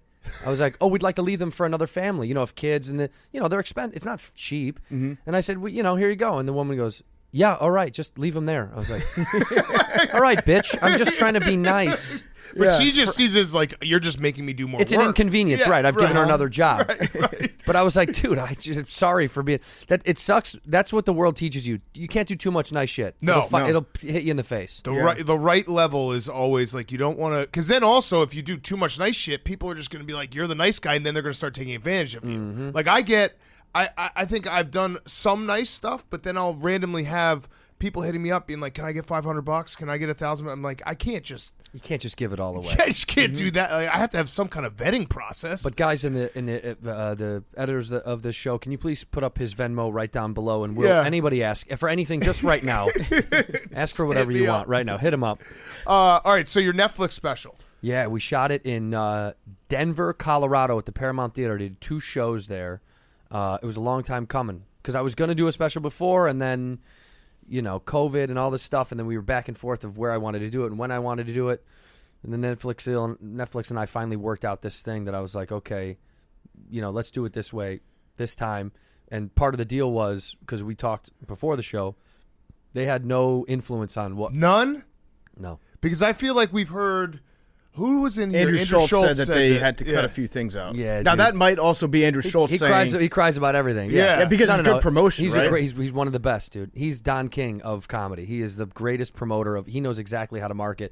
But no, truthfully, he did have some problems with content. That was a thing that they dealt with, and I don't know the depths of it. But with my contract, it was I was an executive producer on it. It's mine. I own the rights to it. We do a deal with them, and then I get to decide what's left in. So I sat in the edit bay with multiple editors. Took me about a month to figure out exactly how we wanted to look and feel, and so we did all of it. Did you think about pushing it to the limit, like just having like a list of Netflix employees and be like, this guy's Hitler, this guy's a pedophile, this guy? Like, Well, Hitler what are you does gonna work do? at Netflix. Yeah, I don't know that's if you know true. that. Yeah. He is kind of running the game over there right now. But yeah. Your special is so good. I really love. He loved mine for some reason. I did a whole bit about Kanye. He loved it. I just don't believe it ever. No. Whenever someone says they don't, they didn't get any edits. So what they do is like they run through. This is all internal jargon, but S&P, standards and practices and legal. What they have to do is make sure they're not going to get sued if you're saying something, Right. absurd, like a company that they'd be scared of. You know what I mean? Right. Some massive corporation like Clairol or one of these makeup, like, yeah, they gave me skin cancer. Right. And they just, that's all they're really afraid of. They're not afraid of like what you can and can't say. Like, ooh, you don't talk about that group of people. That's kind of all, that's a little bit overblown. Yeah, I mean, there's a lot of like social influence like that online. Be like, ooh, I can't believe, it's more people getting upset about stuff than Netflix. Mm-hmm. Yeah. I mean, Netflix's proof was that they left Chappelle's stuff up there, even after all that stuff. Right. So, It did numbers. yeah, it was amazing. Yeah. They Right. wrote him thank you letters, and with feather pens, I'm sure. Like, thanks for making us another $1 billion of revenue. So the truth is, they're more worried, like many companies. They don't want to get sued by some corporation because you lied about a product you used or something that happened. But for us, they did S&P and legal, and they sent us back a couple of notes, and all their notes was it was more creative stuff. Yeah. They're like, hey, this is our input about this and the timing of this and this. And honestly, we didn't take any of them. You'd probably feel like a tremendous pussy if they sent no notes, right? If Yeah, they were like, you'd be a little scared if they were like, Yeah. it's fine. yeah, it's actually, it's totally fine. Why'd you even send it to us? Yeah. No, Like, I this is- wanted to shoot it in Denver because we have family there. I love Denver. It's a place in my heart. For years, I've loved doing comedy there. And the best part about Denver to me was, dude, Denver's a very liberal city, right? Most people know it as a liberal. But Colorado isn't all liberal. Yeah. There's a lot of conservative out there. It's kind of a purple place. So I was like, I want both parties to come and enjoy this because I shit on Trump. I shit on Biden really, really hard. And I want to feel both of those reactions. Yeah. I'm not really a one-sided guy. I like to just test the water because that's how I literally think. And the whole time, I was talking to one of the Netflix people, and I was like, man, I hope Biden doesn't die before this comes out. Like, that was my only, I was like, please don't die. Yeah. Because I have a whole bit about him. And I was like, if he dies, it'll ruin the joke. That would It's actually gone. that would ruin a lot of stand-up comedy. I would imagine that's not yet out. Right? Don't die. Yeah, please Yeah. don't die. Don't die, I mean, I Biden. know he's dead already, but it's like, please Yeah. just keep up the Weekend at Bernie's with the guy for another couple of months. Yeah, it's hard to kill like a vampire. Yeah. I think for whatever reason, okay, so it's on Denver real quick because I was interested why you did it in Denver. Yeah. because we talk on this show a lot about like good sports towns. Like, what's a good sports town? Are there good comedy towns and bad comedy towns? 100%. Dude, 100%. And I that's funny. My first thought when you said it, I thought you were going to say, do you think Denver's a good sports town? Is it a good comedy town? Yeah, it's unbelievable. It's one of the best comedy towns in the country. In my opinion, there's a club there called Comedy Works downtown. They have another one out in the burbs a little bit. But this woman, Wendy, who owns it, has created a place for comics over the years. We know it in our little circle as like one of the greatest places to perform. We love it so much. Rogan moved there years ago because he loved the scene that was happening. Shot a special at Comedy Works, and almost every comic that's a pro will say that's one of the best clubs in the country, hands down, without a doubt. What are the other underrated ones? By the way, we love Denver too. We went for Grit Week, which we do every year. Yeah. And we did a meet and greet never been handed more free drugs in my life. Well, that's the best. That is It one of my was favorite things too. incredible, yeah. It's and every drug, literally every drug. Dude, the last time I performed at that Comedy Works, the club is the reason we like it as comics. It's underground. You know, similar to what New York kind of created this with the Cellar was a very underground, speakeasy jazz club feel. That's what comics like. And they kind of duplicated that in Denver, and that club is great. And last time I played there, before I ran the hour, this dude in the very front row was just lit on mushrooms, man. And at some point, because I saw him like getting jittery, and he would laugh at stuff that's we're not there yet. You know what I mean? Before like the joke gets yeah, there. like I'd be like, "How's it going?" He's like, "Yeah." And I was like, "Are you okay, buddy?" And he was in the very front, and he looks up at me, and his buddy goes, "He's on mushrooms, bud." And I was like, "It's okay, just let's ride this out together, so we can keep you in the room." You know, because the difference is when someone's drunk, like I had a bozo in Boston, this dude that wouldn't stop yelling. And you're like, at some point, we're going to kick you out. Right. But the dude on mushrooms, he's not yelling, but it's like, don't be too jittery because people think you have a knife or something. You know what I mean? Like, when you keep moving and shifting because you're ripped, it's like, just stay still, enjoy the show. I'm a tree now to you or whatever, but like, let's move together through this. But Denver is one of the best comedy cities. I could rattle them off. Yeah, but rattle them off. Chicago, obviously, is a unbelievable comedy town. I mean, Chicago has, the fans are great. Chicago is like New York, but it's your favorite fat guy from New York. That's what Chicago. Right, it's like your favorite fat guy. Right. Where you're like, oh man, you're the best parts of like the fun, unhealthy eating, loving everything, likes a shitty joke. Madison, Wisconsin is fucking phenomenal. Yep, that's where I went to school. Oh, really? Yeah. You're a Yeah, Madtown guy. Badger, Man, yeah. I love that. I love that city, man. Yeah. I'd say other good comedy towns are like Seattle's a sleeper. Seattle's a big time sleeper. People kind of avoid the Pacific Northwest sometimes for some reason because it's so far away. Right. Do you know what I mean? Like East Coast guys, that if you're going up there, that's what you're doing and that's it. Right. It's not like you can do like a quick run. Right. It's not like you go to Seattle and then you just jaunt down to San Francisco real quick. No, yeah, You're like 13 hours You'll do away. Seattle, Portland back to back. Sometimes you'll throw in Vancouver. Yeah. But San Francisco, actually a great town, which is funny because for years, San Francisco has this like extremely liberal. You think it's like so far left, and then you go up there, and that's definitely not the case. I mean, as far as the comedy shows go. They can take the joke just as much as anybody else. But there is this weird fear for comics of like, dude, you say anything up there and they're going to get mad at you. But I feel like everyone's opting in to go to the show. What's a city that just maybe Sucks. that you'll never want to go back to? I hate to do this. Yeah, it kind of burns it. I hate to do this, but I'm going to do it, man. Do it. You could. If I never go back to Pittsburgh, no, I won't feel bad. I love Pittsburgh. We love Pittsburgh. Did not have fun. Damn. What Did not happened have there? fun. Well, I'll tell you know what? It was my experience. So I'll say this to the city of Pittsburgh. I love you. I had a great time driving in under that tunnel and and seeing that. It was awesome. When you come out of the tunnel and you see the Beautiful. bridges and Bridges. the It was river great. and the stadiums, it's pretty cool. But there was a game day the next day. So a fucking Holiday Inn was like $700 a night. Oh, okay. And we were looking for good hotels, and I was like, how is this real? And the woman, I was like, it's a Marriott Courtyard. She's like, well, that's the game day rate. It was like $685 a night. I was like, that's what the fucking Four Seasons is, $700 a night. She was like, that's just the way it goes. It's Pittsburgh, blah, blah. So I got over, that was one hump, and I was like, whatever, that's fine. It's annoying, but why? Then we go to the venue. And the sound guy, you know Chris O'Connor, the guy that comes with me. Do you know Chris? He's a great comic. O'Connor comes with me sometimes, and me and Chris are like in a good mood. We just had a good meal, had a couple of sodas, and the sound guy's outside ripping heaters, and I can tell he's livid. He's not in a good fucking mood. And I'm like, hey man, what's going on? I'm Andrew. This is Chris. We're doing the show tonight. And he goes, yeah, I know. And I was like, oh, okay. Well, can we go down to the green room? And he goes, dude, it's been a tough day. All right, it's been a tough day. He puts the grid out on the brick and then walks and doesn't even look us in the face. Just walks right by us. Then in the middle of the show, the mic cuts out, and this fucking guy looks at me like I did it. You're the sound guy. And he's looking at me. He's like, he does this. I'm like, you don't get to You're the shoulder guy, up. yeah. That's your gig. You did the thing. And he kind of fucked me off. And on top of it, at the beginning, he goes, do you have walkout music?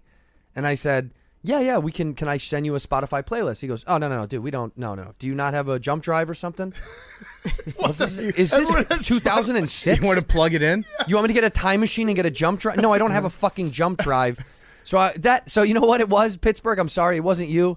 It's Mike, the sound Mike, guy. the sound guy. From Fuck you, Pittsburgh. Mike. Yeah, he fucked our shit up. Me and Chris the whole time were like, man, this guy, he was such a dick. He fucked my experience up. And then so afterwards, I was bummed because the show was fine, and shout out to the fans that came, but it just put this taste in my mouth. That was the vibe of the city that night. And so Pittsburgh bummed me out, man. Bummed me out. All right, we need a redemption of that because we do. I want to go back. Let's Yeah. go back and change me around. And Mike, Yes. I hope you're fucking dead. Hope you're not around by the time I get back. He was having a bad day. I Yeah. wonder how many times you can use the bad day excuse at work. Can where I it's be? just like, You know, to be honest with you, there's someone in here that had a bad day. Yeah. Get over it. Yeah. Fucking be an adult and swallow it and do it late. Figure it out later. But it's like everyone's having a bad day at some point. I don't know what happened to him this morning. You know what I mean? I Billy's, feel like Billy's having a solid day. He was 30 minutes early to work. yeah, which is crazy. What's But going on? What did you do last night? Did you do something you shouldn't have done? Probably didn't go to bed. I feel like having a bad day is like that's the reason why you have a spouse. That's the person you tell it to. Yes, no you one take else. it out on your wife. Yeah, right. Like Not there's your coworkers. You don't say it to random people. You wait No. till you get home and you're like, I had a really shitty day. Leave me the fuck alone. Or I'll put a towel over my mouth while she sleeps and just yell into the towel stuff about her, but she can't really hear it. But I'll yell it as loud as I can while she sleeps. And that is this morning. By the way, she was bummed because I woke up and I had stuff to do this morning for the special before I came here, and she was up too earlier than she wanted to be. And I raised the blackout curtain. Oh, come on. And she was like, "Oh, babe," and I was like, "Let me tell you something. We're in this hotel because I'm doing all this stuff." And I start to like turn into my dad. It's like, you know why we're here? Because I'm working 60 hours a week. You know, it's like I'm doing the same thing my dad. But I was like, babe, I have to do this. I can't be in the dark on my fucking computer trying to figure out this stuff. So she was bummed and kept rolling over. And then finally when I left, she goes, okay, goodbye. The whole time I wanted to go down to the front desk and be like, we're checked out of 1026. So you can housekeeping up clean the there. room. Yeah. And who's ever in there, kick them out. They're not... But no, everyone's having a bad fucking day. Just sometimes get over it. I don't know. I watched your last stand-up. I don't know if it was the last special I did, but it was on. I saw it on Amazon the other day. Oh, really? I didn't know it was yeah. on Amazon. You had the one with the teddy bear in the back, or the bear in the background. Chicago bear in the background. Chicago Yeah, bear in the yeah, background. yeah. Yeah. That was very funny. You should Thank go you, check man. it out. What's the name of that one again? That was called Home Field Advantage. That was in Chicago. At the Vic, right? Shot it at the Vic. That was many moons ago. I would say watch this one first. Yes. Okay. Watch Yes. Cheeseburger. That was years ago. It was fun. You know, it was on Showtime.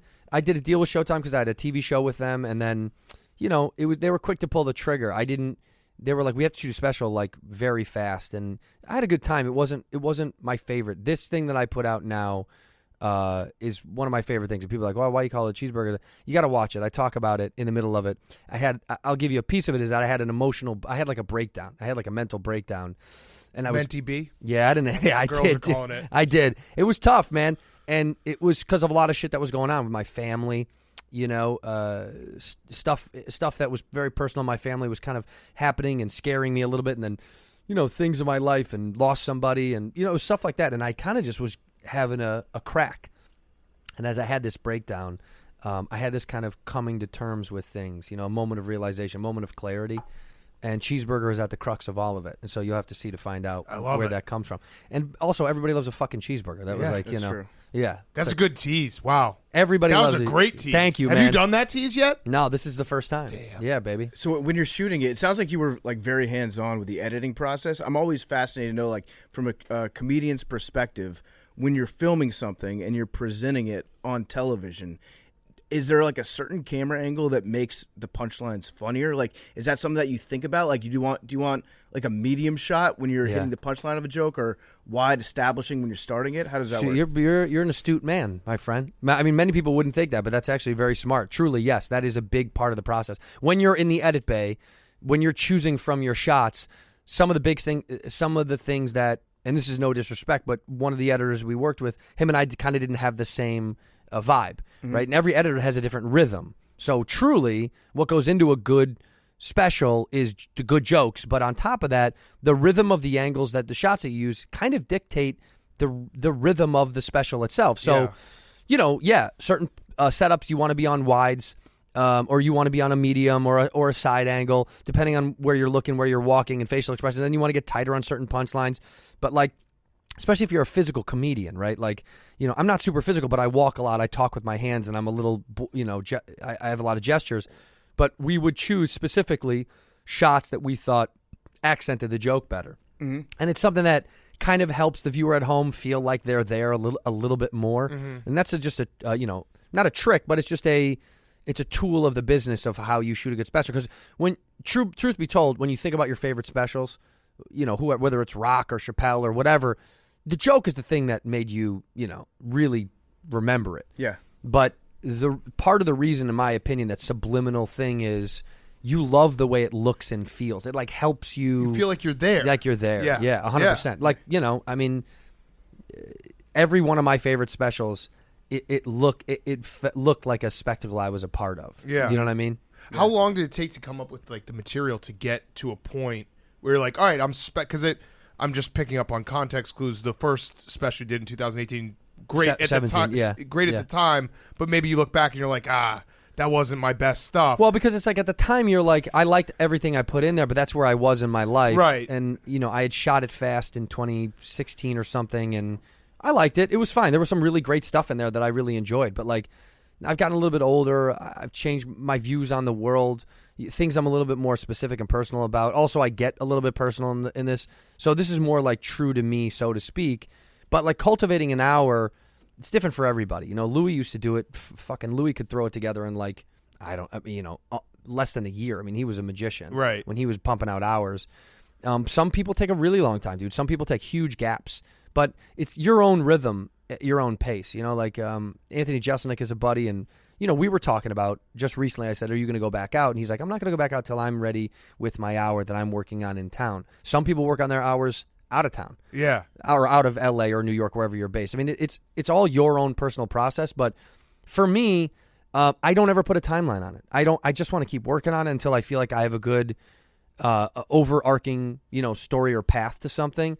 And this was kind of that. This was unfortunately in the middle of COVID.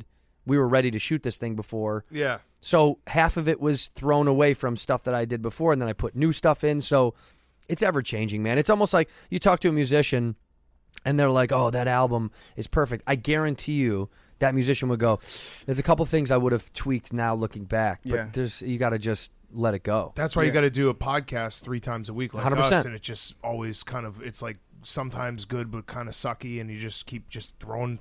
It's not sucky. Flooding the zone. You're just doing. We just go out there and have 120 pitches. Just leave us on the mound. They only remember the bangers. Yeah, and the rest of it, the rest of it's just like background noise. Yeah, it's just right. filler. Right. We don't have to cultivate shit. Right. We just fucking just it is keep pretty on. awesome. Like if you set a low bar for yourself, you probably can't do that in comedy. You probably can't like do.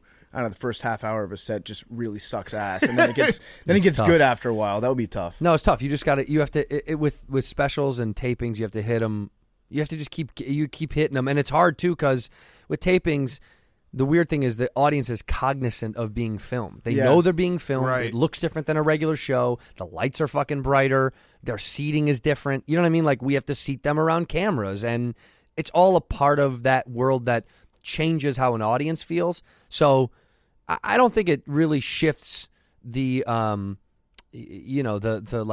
laughter or the applause. I don't think they're hamming it up or anything. But I do always remember they're like they know they're being filmed. Right. There's a sign out front that's like, "Yo, your likeness may be used on this special on Netflix. You're saying yes by sitting in this seat that you might be on camera." Yeah. I try as hard as I can to not show anybody.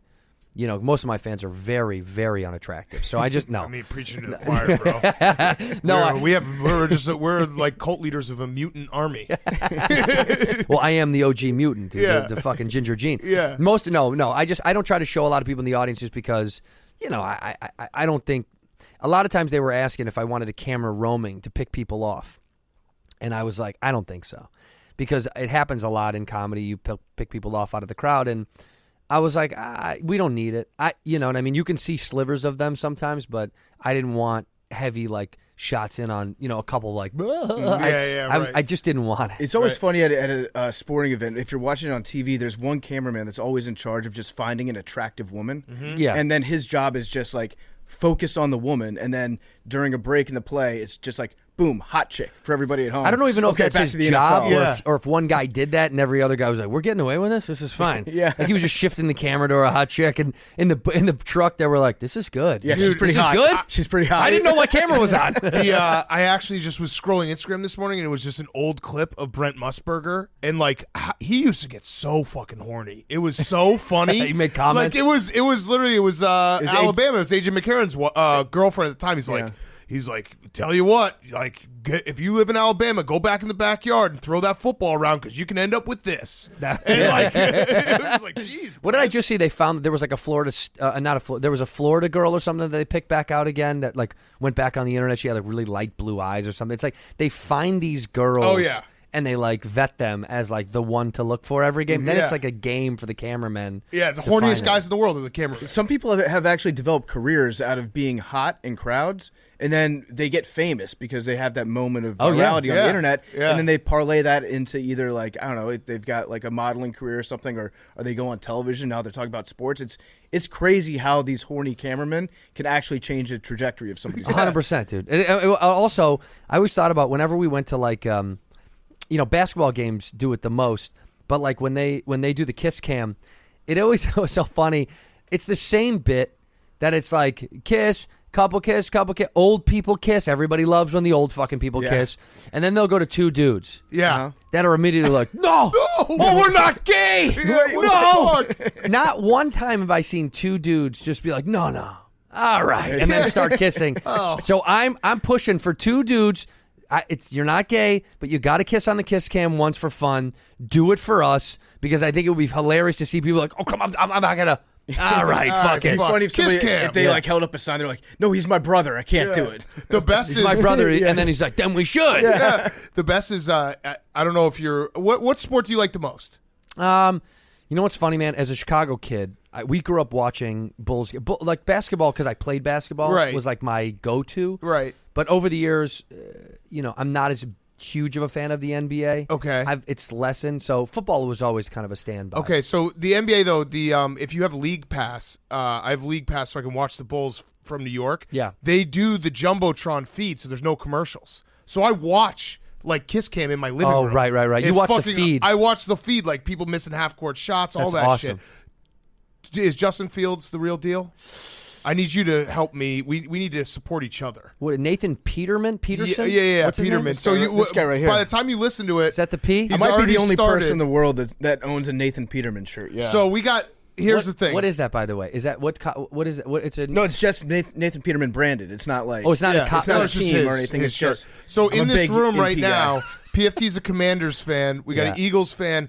Billy right here is a Jets fan. He tried the Jets got like when they were 5-2 this year. Yeah. Got all fucking uppity. He actually had the balls to tell me and PFT after the Thursday night Commanders Bears game. He's like, I feel bad for you guys. We're like, what the fuck are you talking about? Hot Jets. shot. And he's of the belief he's doing the dog whistle of like Justin Fields. When he gets out of the pocket, he can get injured. So Well, I got to tell you that it's a little dog whistle. yeah. So you did it. So it's Yeah. your fault. Yeah, yeah. Everyone felt that way. In my opinion, my stupid personal opinion.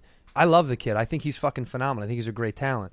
I do definitely get scared when he does run. Yeah. Because in the same way that like Derrick Rose comparison, cross sport comparison, dude, he was unfucking real. But also, it's like that guy at pickup games in the park where you're like, that guy's wild, man. He might get fucking hurt. Right. Because he's just so good and athletic, but he's so fast and he's so hard-nosed and he's not a bitch or a pussy. Right. So he will get at some point he's going to get hit. Yeah. And he's going to get hit in the wrong way. So I get nervous when he goes, but I love to see him run because he's fucking phenomenal. He's the most electric Bears quarterback ever. Yeah. Well, ever? Rex Grossman. Sexy Rex, dude. Who else? Jason I Campbell. was always a Kyle Orton guy. I love Kyle Really? Orton. You Yeah, love I don't him? know. Just his release is so fast. Yeah, he was quick.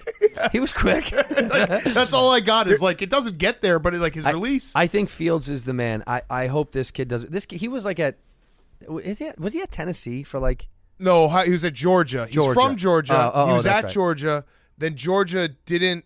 He lost the job. Did he lose it? No. I think he lost out on it. Yeah, I can't remember who he lost it to. Who was the Georgia quarterback before Stetson? Memes got it. Jake Fromm. Jake Fromm. And then he transferred to Ohio State. Yeah, it wasn't a dog whistle, by the way, Billy. I'm just busting your We balls. also bombed the season. I mean, what's the difference? I was like, how funny last week that I was like, man, it'd be nuts. It'd be nuts if we got a W now. It'd be nice to like lift us up a little bit. No, You don't I want that. dude. Of course you don't. But I was like, in the moment. yeah. For a second, I go, it'd be nice to catch one at the end. I guess. I had that thought in like October, but then when we got down to the stretch, it was like, this is actually like the greatest Bears season of all time because who's better at losing than us? Nobody. Well, we're tied, right? We're tied for the worst record right now. The Houston- Texans. Yeah, So Houston's once gotta this be parallel runs, with us. yeah. The Texans trash. might fuck around and beat the Colts, though. That's the thing. Is like Lovie Smith. Lovie Smith is under direct orders to lose every football game that he plays. I'm convinced of that. Lovie Smith also seems like the kind of guy that'll be like, "Fuck you, I'm going to win this game because you're probably going to fire me anyways." Yeah. Well, yeah. I mean, that's probably a fact regardless. So, or he does the other way where he's like, I've been in this game for a long time. I don't give a fuck anymore. Yeah. Let's just tank and I'll walk and I'm getting my check anyway. What do Yeah. I care? That's what I would do. I'd be like, I'll tank and walk. What do I fucking care? I mean, the American dream is to become a coach and then be so bad at coaching that you get paid to not coach anymore. Right. And then you get like $40 million to sit on your Good ass. night. Yeah, goodbye. I'm good. Now, let me ask you guys, because you guys this is more of you than me, but like, what happened with Russell Wilson, man? Dude. He's a robot. He's the like biggest really though, weirdo it's ever. crazy what really happened. That it feels like you're watching. Yeah, it feels like you're watching someone break down live. I actually think he hit rock bottom last week when he was like crying because his teammates defended him, and I was like, all right, now I actually feel bad for this guy. It's crazy, dude. The problem is, it's just Let's ride. I think fans, players don't realize fans can smell bullshit through and through. Like we know when someone's doing it to be like a brand. He just like the whole Ciara and everything. He wants to be a brand. What was his alter ego, Mr. Unlimited. Mr. Unlimited. Mr. Unlimited, yeah. Unlimited. And his concussion water, where he had the nano bubbles. See, that's the bullshit that you can get away with if your team's good and if you're winning, if you're going to Super Bowls. People be like, oh, yeah, that's just Russ being Russ. But then once you start going like 3-14, and it's like, wait, this is the guy that's trying to like convince America that if they buy his water, their brains will heal. Yes. Then it becomes like more serious, right? Yeah, That's how dude. dumb we are. You can get away with whatever you want as long as you're going to the playoffs. Well, right, but also most of the guys that are going to the playoffs that are so good where they can get away with whatever they want, they don't really do that stuff anyway. Unless you got a really wild, fun personality and everybody loves when you do that, which that comes along sometimes. But most of the times, the superstars that are killing it and getting to the playoffs every year, they just do their thing. Yeah, you think like Joe Burrow, Josh Allen, or Patrick Mahomes, or even Brady. Like they're not. I mean, Brady has his own brand stuff. Brady's a little bit towards the end. Yeah. He has, but for the longest time, he was as boring as possible. Yeah, that team. I mean, everything about that squad. I mean, phenomenal, but just always so boring. There was no showing off. That old adage of like act like you've been there before. I'm so against that. I'm so pro celebrations and having fun. It's a fucking game. It's for entertainment. Like my dad's generation was always like act like you fucking been there. Hand the ball to the ref. No, dude, I got paid to be a goofball and be amazing at my job. I'm gonna have a fucking fun time. When I do the thing that I'm set out to do, I'm going to celebrate a little bit. And it goes the same for fans. I'm a big believer, like, listen, you don't win championships. There's only one team that can win. So, like, if you're a fan of a team, like, if your goal is to win the title every year as a fan, you're going to have a bad time 99.9% of the time. Yeah, dude, have fun. It's not going to work out the way you want every single time. Yeah, pretty much never. I got buddies. I became pretty good buddies with Mahomes. I'm bragging a little bit. Nice. Yeah. Well, wait, Jackson? I met him. Yes. What's he like? No, his wife. Actually, I'm talking about Pat's wife. Oh, yeah. Her and I are best friends. Yeah. No, but I met Kelsey. I met Trav through. Trav. I met Travis through another. Well, he is. I met him through another friend, and the reason I'm bringing this up, not to name fucking drop, but is because like the Chiefs aren't my team, right? And as I've gotten older, I've found that it's like when I was a kid, it was like you can't fucking root for another team. Right. Chicago especially was like, I'm a North Side guy. It's like it was always like, yeah, fuck the White Sox. And then I grew up and you're like, dude, you can celebrate other people too. This is not I learned it kind of from my dad. My dad would respectfully, if a guest took him in their city to a game, he would wear the respective gear of whoever his friend's team was. Yeah. Right? Like if he went to Philly with That's a friend. a classy move. Well, he would do that out of respect for his buddy. If his buddy was a Philly guy and he went to a Philly game, well, he'd wear Philly shit. Also, because he didn't want to get stabbed. Yeah. Well, that's Philly, right? Yeah. That's true. Yeah. I should have used it more tempered. If you went to Indianapolis, went to a Colts game. No, but I feel like as I've gotten older, and those guys have made me a fan. So sometimes fans will talk shit to me online, be like, "You're a Chicago guy. Why the fuck are you at a KC game wearing KC?" It's like, because, dude, I'm 40. Right. And I grew up a little bit, and I was like, I'm going to support these people that I've learned to know, and I'm stoked for them, especially because my team is eating spoonfuls of shit every week. Yeah. It's nice to see W's on the board. It's to watch the sport how it should be played. Yeah, how it should be played. Yeah, like when you watch a Chiefs game, you're like, that's not the same as the Bears. They're not playing the same And I get sport. lucky. I've been blessed that they take me to a couple. I've been to Arrowhead a few times. And Oh, that's sick. dude, it's been incredible. And I met Travis. We were going to do a project together because, he likes to dabble in our world. And Yeah, when podcast. football's over, I bet he'll be in the world of Hollywood and television, and because he's affable and good looking and smart and funny as shit and doesn't take himself that serious.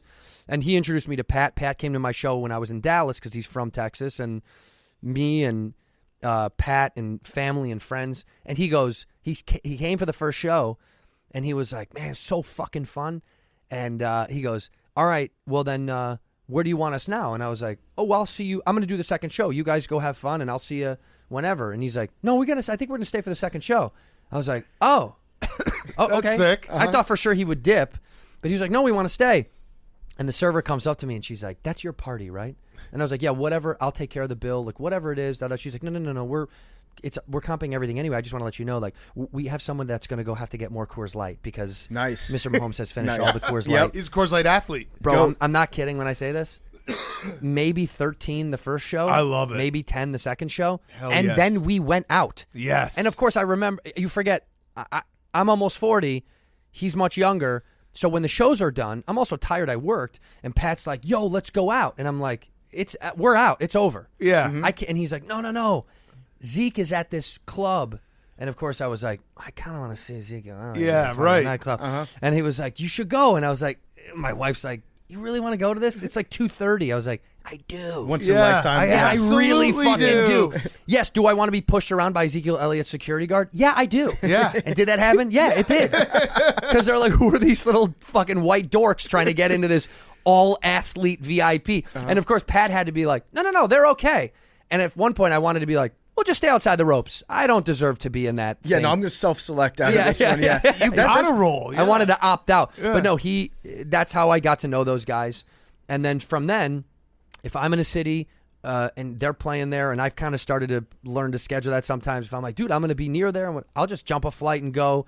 And so my wife and I will go to games and we'll go see them. And I love them, dude. It's fun. And no one from the fucking Bears has reached out. So what? I know. Cole Kmet. Dude. Say what's up, Cole Kmet. That's I completely understand that. Like, if the older you get, we meet people through this show. We meet athletes, and we start to root for them. Because You have to. It turns out that a lot of them are very nice people. Yes. And so we root for our friends, and then occasionally we do get shit because we've got, like, our different allegiances, but we're open about it. So, like, we think that Jared Goff should get an MVP vote because he's been on the show before. Because you love the dude. Yeah, because we love the dude. Yeah. But yeah, I think if you root for a shitty team, you should get a pass. Like, if you haven't won a Super Bowl in 30 years, or I guess in the Bears' case, what, 38 years? 85. Yeah, 37 years. Like, you should get you're an adult man. Yeah. You make friends. Go watch football in the way that, like, I always think about Kansas City fans and how lucky they are, and how much better their life is, and how much better their life will be for the next, like, 8 years. Yeah. Because they just know that Patrick Mahomes is going to make their falls enjoyable. Right. So fun, man. It's honestly, dude, in those games in that stadium is so much fucking fun. It is a party every time I've gone. And meanwhile, I go home to Soldier Field. It's like you're waiting for your drunk dad to come home and hit you. Yeah. Like, it's all It's a good morgue, right now. yeah. Until halftime, and then you're like, "Man, is he going to show up and beat the shit out of us?" Because I feel like it's going to fall apart. You ever been to FedEx Field in Landover, Maryland? That is it. You might as well just march me on a death march to Bhutan. It's like 40 minutes outside the city. There's one road that gets there. The stadium sucks ass. Half the seats are behind giant cement pillars. Yeah. The beers are the most expensive in the league, and they're usually expired because Dan Snyder bought them from a World Cup that ended like 10 years ago.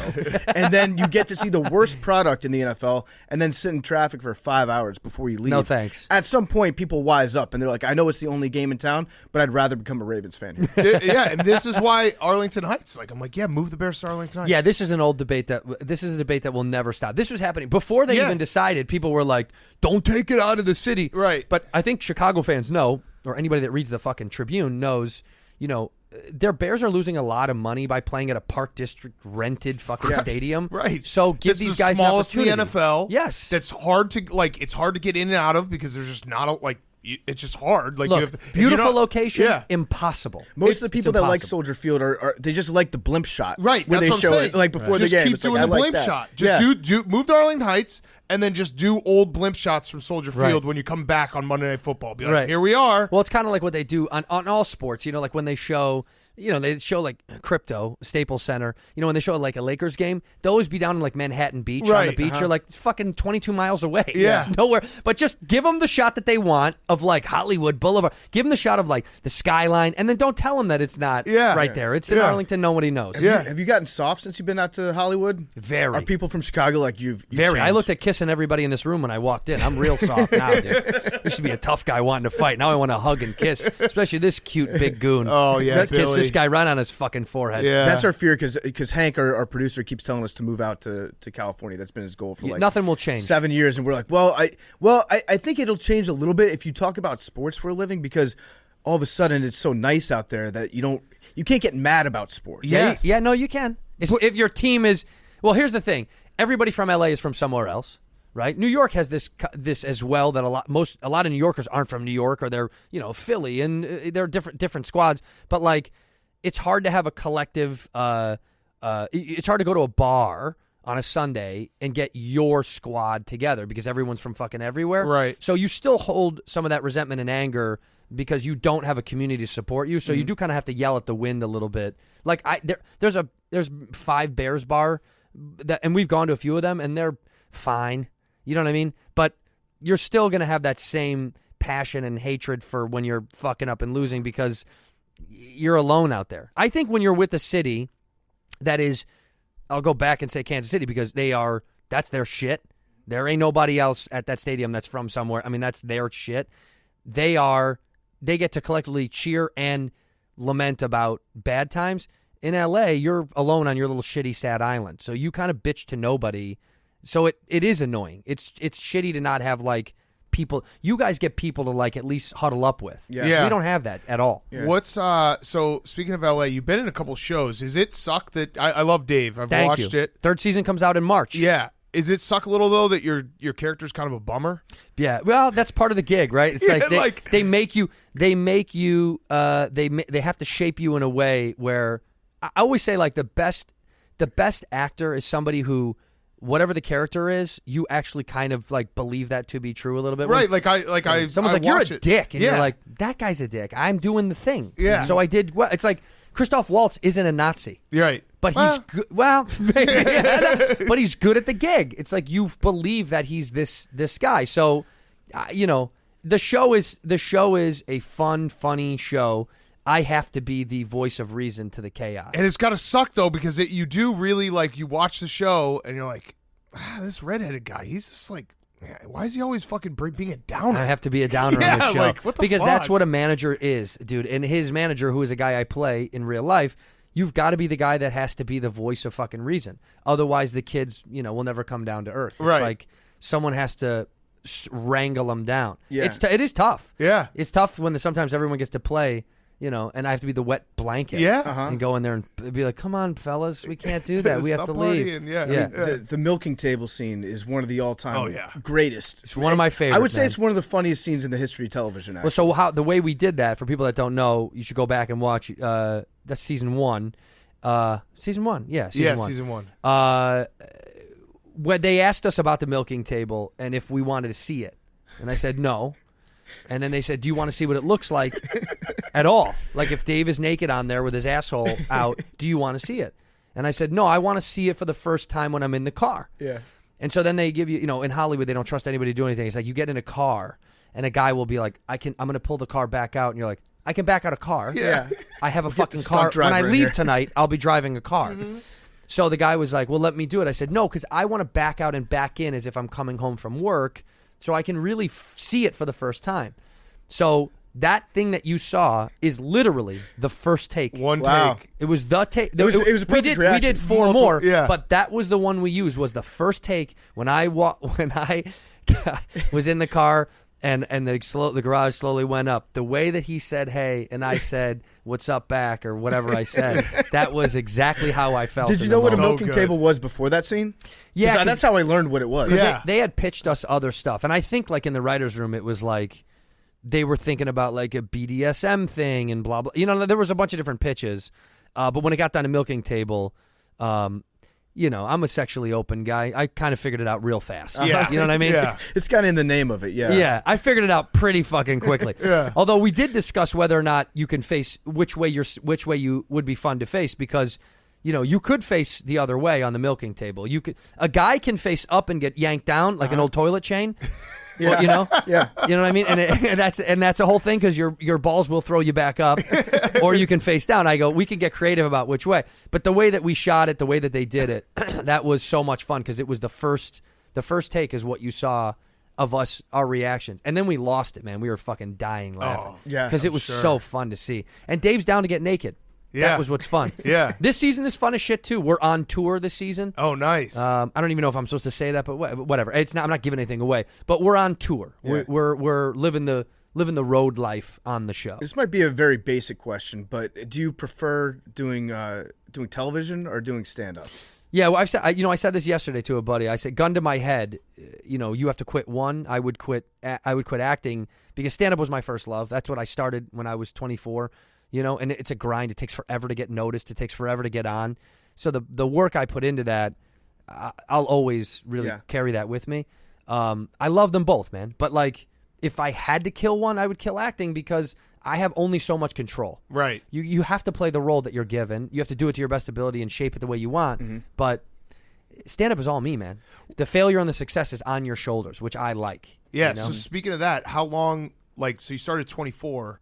What was the first? Okay, this is like a living. I can actually, Punked. I can tell my family like, hey, I'm doing this and it's working. Yeah, I did MTV's Punked, and that could give me enough money where like I didn't have to have a day job anymore. Who'd you punk? Oh my God, we did everybody. We did like the new iteration. We did Justin Bieber punked Taylor Swift. That was a big one that we did. We had Mac Miller on, rest in peace, who was like such a fucking great dude. Who did Wiz Khalifa. That show was so funny. It was so fun, man. It was a fun part of my life, man. It was like it was like the beginning of my intro to like getting to do comedy on television and being an improv actor and then doing stand up at night. It was like living the fucking dream. But that was like the first job that paid me enough money where I didn't have to worry about 9 to 5ing anymore. Because I 9 to 5 before that I was a production assistant. You guys know PAs, you probably have them around here. Yeah. And then making $400 a week before taxes, so fucking eating it. And then I worked pushing paper at a desk job in a music company, getting visas for bands to tour around the world. So you're really like I'm moving out to LA success story. Because there's a lot of ones that aren't. No, a little bit. Yeah. I started in LA. I tried it. I left Arizona. I went to Arizona State, and because I really wanted an education. Yeah. And so I really wanted to like. How awesome is Arizona State? It's the greatest place in the fucking world. I've heard that it's pretty much hedonism. Yeah. Sometimes when I get guys that like make fun of me, like when people make fun of me about colleges, like if I have friends that went to good schools and they mock it, I'm always like, dude, you're the idiot. Yeah. that went to an expensive school. You have a mediocre job, and life is whatever. Yeah. I went to a bullshit school, had the most fun I've ever had, and I'm killing it. It's actually like I've gone out to Arizona State before for our college football shows. Yeah. And I remember just being like, what is this place? Like it's what you need it to be. Yeah, we went to a fucking apartment that these kids were living in with this huge pool in the back. It's like, what is going on? It was here? paradise. My friend, my family friend, one of my dad's good friends that he went to college with, his son and I became friends, and my dad went to Tennessee, and we used to go to Tennessee games a lot. And so I met him when I was a kid, and we'd see each other as a reunion a couple times a year at games. And he one time said, where are you going to go to school? And I said, I'm not really sure, man. I'm not the brightest bulb, like I'm a BC guy. You know what I mean? I'm B minus C plus at best. So he was like, my cousin goes to Arizona State. Y'all should come out. And I was like, seriously? And I told my parents, I said, I looked into it. It's one of the cheapest out-of-state school in the country. We can work out a deal where I can do some, you can pay some, and we can, because I think it was like $7,000 a year or something like that. It was pay what you get for yeah, exactly. And I said, it's the cheapest out-of-state school, and it was the closest I could get to California because I couldn't afford California. And they knew I kind of wanted to go to California or New York. Right. And I definitely couldn't fucking afford New York. But I thought if I can get to California, I can live real dirty and cheap in L.A. And so I went and visited his cousin, and she hated us. She was a cool freshman, and we were fucking annoying juniors or seniors at the time. And this dude she was hooking up with, was like, what do you guys need to go away? And I was like, well, we just don't know anything. We need to be shown around, or somebody needs to tell us where to go. And he's like, I'll give you $20 and I'll give you mushrooms, and will you walk away from the dorm? And I was like, yeah. So we dipped mushrooms in peanut butter and ate them, and then had a fucking one of the best nights of my life. That's great. And we sat smoking a cigarette on the back of what would be my future dorm, PV Main, which is not, well, it's there, but it's different now. Dude, now that college has like dope ass brand new shit. Dude, it was a fucking dump. It was a dump. And now all these kids have they live in nice apartments now. Yeah. We lived in a fucking dorm that was a quarter of the size of this room with 4 people. It was nuts. And shared a bathroom, 4 dudes, 1 fucking bathroom. They ain't like that anymore. But we sat on the back of old PV Main smoking a cigarette, looking at the stadium. And we both were like, we gotta go to school here. And sure enough, we did. Sick. I went home. I was like, I got to go to school. He's like, Dad, we're going to ASU. My parents were a little like, whatever about it. You might end up in porn. Yeah, porn or prison. Or porn prison. You never know. Golden handcuffs. But yeah, by the way, that was so much fun back then. The Cardinals used to play at that stadium. Yeah. So our backyard was heaven, dude. It was college and pro football, and it was dirt fucking cheap. I think students back then, it was a $15 ticket for an NFL game. It was nuts. I mean, Our guy Jake Plummer. Dude, the man, Jake the Snake. We went out and interviewed him in Colorado. He's got a mushroom farm now. Seriously? Yeah. Oh, that's fucking awesome. Yeah, it's exactly what you'd expect Jake Plummer to be doing. I met Ryan Leaf in the parking lot. I'll tell you a quick story real fast. I was blacked out. Jenna Jameson used to have a bar in Scottsdale called This is okay. This Dude, is Arizona State doesn't. It doesn't seem like a real place. It's not. You started the story with Jenna Jameson. Jenna Jameson a bar. had a bar nightclub in Scottsdale. I don't remember the name of it. It's like Spike TV had a city. That's exactly what it was. Do you like tits and beer? Arizona State. Punch your friends. Get a DUI. We went out to this bar, and I got shit-faced, and the girl that I was seeing at the time was livid because I ditched her and her friends to go out with these other idiots I knew. Yeah, we're college. We're idiots, and I was like being a dick to her for no reason. And she's like, you're fucked up, and you promised you'd go to this thing with me, and I'm coming to get you, you asshole. I'm coming to get you. And I was like, fuck. I was like bummed. My boys were like, I'm not dealing with that shit. Yeah. She's going to kill you. And she was nuts. She threw a knife at me one time. But I'm sitting in the parking lot, and I was smoking a cigarette, and I was fucking hammered. And these 2 dudes, these 2 like big boys come out. It's a big white dude, 2 big black dudes with him, kind of lagging, and then a bunch of super fucking hot chicks. And I'm sitting alone smoking a cigarette. I'm literally sitting on a parking ledge, and this dude goes, "Hey, you got a lighter?" And I go, "Yeah, man." I look up and I'm like, "Holy fucking shit! Who do you play for?" He was huge. So I give him the lighter, and he goes, take a photo of us. And I grab his phone, and I start taking pictures of just the girls. And he's like, this motherfucker's smart ass. And then I'm doing me with the girls. I'm ready to get punched for no reason. I'm just having fun. And the one guy's like, this motherfucker's funny. And I'm joking around. And then I look at the white dude. I didn't even look at him, and I was like, you know who you look like? And he goes, who? And I go, you look like Ryan fucking Leaf. And he goes, yeah, that's because I'm Ryan fucking Leaf. and then I go, oh, no shit. And he goes, yeah, you got something to say? And I was like, no, I don't at all. But it's so funny. All these things ran through my mind about Ryan Leaf that I was like, whoa, this is actually Ryan Leaf. And no disrespect to Ryan, but if you know sports and you know his story, that's a wild fucking story. Yeah. But I imagine the reason he said you got something to say was because I think people run their fucking mouth. Oh yeah. And this was also 2000. What? This was peak I don't know bad what year Ryan I was. Leaf. Yeah. This was when I'm sure he heard it. You know what I mean? And so I just could feel his vibe. I was like, no, dude, I have nothing to say. I didn't know it was you. And he goes, all right, cool. And the one dude, one of the black dudes was cool as shit. And he goes, you want to come get fucked up with us? And I was like, I do, but this girl is gonna absolutely fucking murder me. And he's like, well, you're missing an opportunity. And I did. I fucked up. I could have gotten fucked up with Leaf, but I had to bail, dude. I couldn't do it. Also, those guys are probably going to use me for a punching bag or something by the end of the night. You would have said something about Ryan Leaf eventually. Yeah, exactly. Like, actually, I do have something to say. I got nothing bad to fucking say. He was suck. cool. He was cool. He was cool, dude. He was a nice fucking dude to me. But his initial reaction was like, well, that means, I mean, that has to suck to be. We've had him on the show before, like, just in that time frame when it was going really bad, just walking around being like, everyone wants to talk shit to me. that sucks, dude. That sucks so That's bad. probably like what Zach Wilson's going through right now. Oh yeah. He It can't sucks. show up It's like, anywhere. and even people who aren't talking shit, they're thinking about it. And he knows that Yeah, they're right, thinking about it. right. Yeah. It's so funny, and that stuff does wash away with time. If you're a good dude and the time passes and people get over it, people grow up. Is what I'm saying before. It's like you grow up, Right. You get over the whole like that thing, but. It's a bummer to have your first reaction be like, yeah, you got something to say. Yeah. And you're like, dude, you're 4 times my size. What am I going to say to you?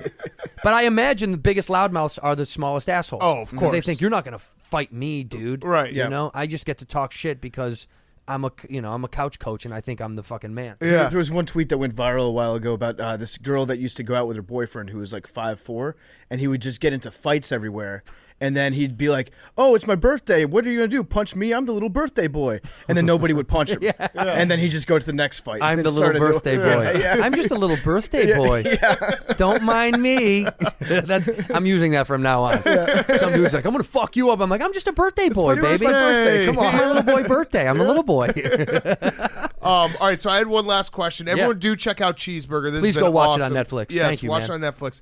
So I wish, you know how the NBA has like the off season is almost like better sometimes than the season because of like the drama and everything. Oh, yeah.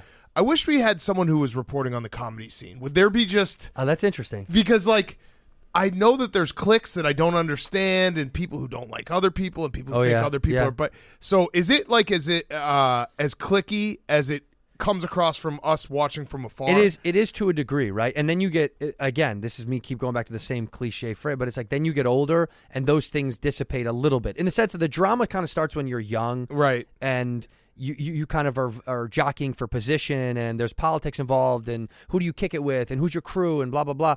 And then when you achieve some success, you don't have a choice but to like open up a little bit because you want to meet other people and you want to like stretch you want to stretch your reach of who you know in the business. And, there's guys that we wouldn't probably be friends with in the real world, but like I love their shit. Right. And so you kind of want to be a part of that too. But when you're young, man, it's cutthroat. I mean, because a part of the assumption when you're a young comic is if you take out someone that's bigger than you, you'll have a spot. Right. Yeah. There's this weird like seat at the table. Like a lion. Yeah. Yeah, it's like if I take out your legs, QB3 might fucking sneak in there. Right. That's the vibe is like, how could I get up? That's obviously not the fucking way, but when you're young, you do kind of have that vibe of like it's dog eat dog. And look, we're all selfish. Comics are inherently narcissistic, selfish people. Your level of narcissism and selfishness it varies, but we're all for us. Our whole gig is listen to me. Right. Look I'm at the me. funniest. Look Yeah. at me, please. So nobody in comedy isn't a selfish, narcissistic person. You're a liar if you say you're not, but you learn how to balance that and embrace other people, even though they're not, it may not be like there's people I know that their comedy or my comedy to them may not be the favorite, but we love each other as people. Right. And so that changes, but the cliques, the drama, all that stuff, that's all there, but I it just want happens more someone when to you're young. report on it. Yeah. I bet you Yeah. there's like a Twitch streamer that breaks it down. Yeah. Yeah. It should be fascinating. No, there is always inside drama and bullshit. But also the more successful you get, the further away from the drama you want because the thing is hard enough. Right. comedy is this is a nightmare. Yeah. You know, and that's why it's like you do want to have more love in it. So as you go on, you're like coming out here. I was just with Bobby Kelly yesterday, who's like one of my favorite people. I mean, he's so fucking funny. It's like he's so warm and funny and fuck around that we barely knew each other. But the moment we met, we started talking shit. And so we knew, I was like, we're good. Right. So that's more the thing that I think is great is when you see people that do what you do. And it's almost like athletes. They meet each other and they both know what they both have to do to get to where they get to. So there's a weird level of respect, even though we don't know each other at all. Right. Yeah, I think Seinfeld said that one time. He's like, I could be in an airport halfway around the world in a language I don't speak, but if I know that a guy's a comic, you know, I can be like, hey, fucking, like they have the same thing. Yeah, look at us. Yeah. I think we asked Stavi this when he was on the couch. My but boy, dude, I he's- love that he's guy. so funny. So funny, I love man. him. Because he was talking about some of the same stuff about like, you know, comics and what's in your mindset, and you have to go show to show and just wait for people to laugh at your jokes and tell you how funny you are sometimes. And there's an ego element that's involved in it. Would you do a nationwide tour at the same venues that you're doing right now if you sold everyone out, but nobody laughed at all at any of your jokes? So they loved you, but nobody laughed. That's tough. That's tough. If you're doing shows and nobody's laughing, like what you're saying is you're going to get the same money and it's all going to sell out, but not a smile and out of people him. will be like, he's a very successful comedian, but nobody at the actual shows laughs. Holy fuck. I don't know, man. That's so tough. I mean, what you're talking about is like, it's almost a nightmare. Yeah. You know what I mean? Like you'd rather have a half-sold room that's like loving your shit than a full room that's like, nope, just not enjoying it. Also, that's the most painful. Dude, it'd be torture, I think, after the first night. You'd travel to the next city just knowing that nobody was going to laugh at your shit. Yeah. Like, that sucks. Well, I mean, when you're young and you're on your come up, yeah, man, you're struggling a lot, and you're doing rooms where you can't sell a lot of tickets, and they do a thing what we call papering the room, which means they're giving away discounted tickets or 2-for-1s and stuff like that when you're in city to city because they want to fill seats. So you do papered rooms. You maybe sold 10 tickets, and those are tough nights. Those are tough nights, not from an ego standpoint because you're not famous yet, but it's tough from like you just got to get through it because a half empty room is tough. But if you can kill in those rooms, you know, you're in good. Like Bill Burr said to me one time, it was very nice. I was at kind of a medium point in my career where I'm trying to get up and I'm trying to sell tickets and I'm doing okay, but it's not, you know, they're still papering and, you know, a quarter sold rooms on a Thursday, and I had to do 6 shows, and it's Thursday, Friday, Saturday, Sunday. And Burr said to me one time, he's like, he goes, I bet you're killing to the abyss. And I was like, what do you mean? He's like, I bet you're fucking working hard and you're crushing in these rooms of half sold, papered, but they love you. He's like, afterwards, they're like, dude, how fucking fun. I wish more people knew who you were.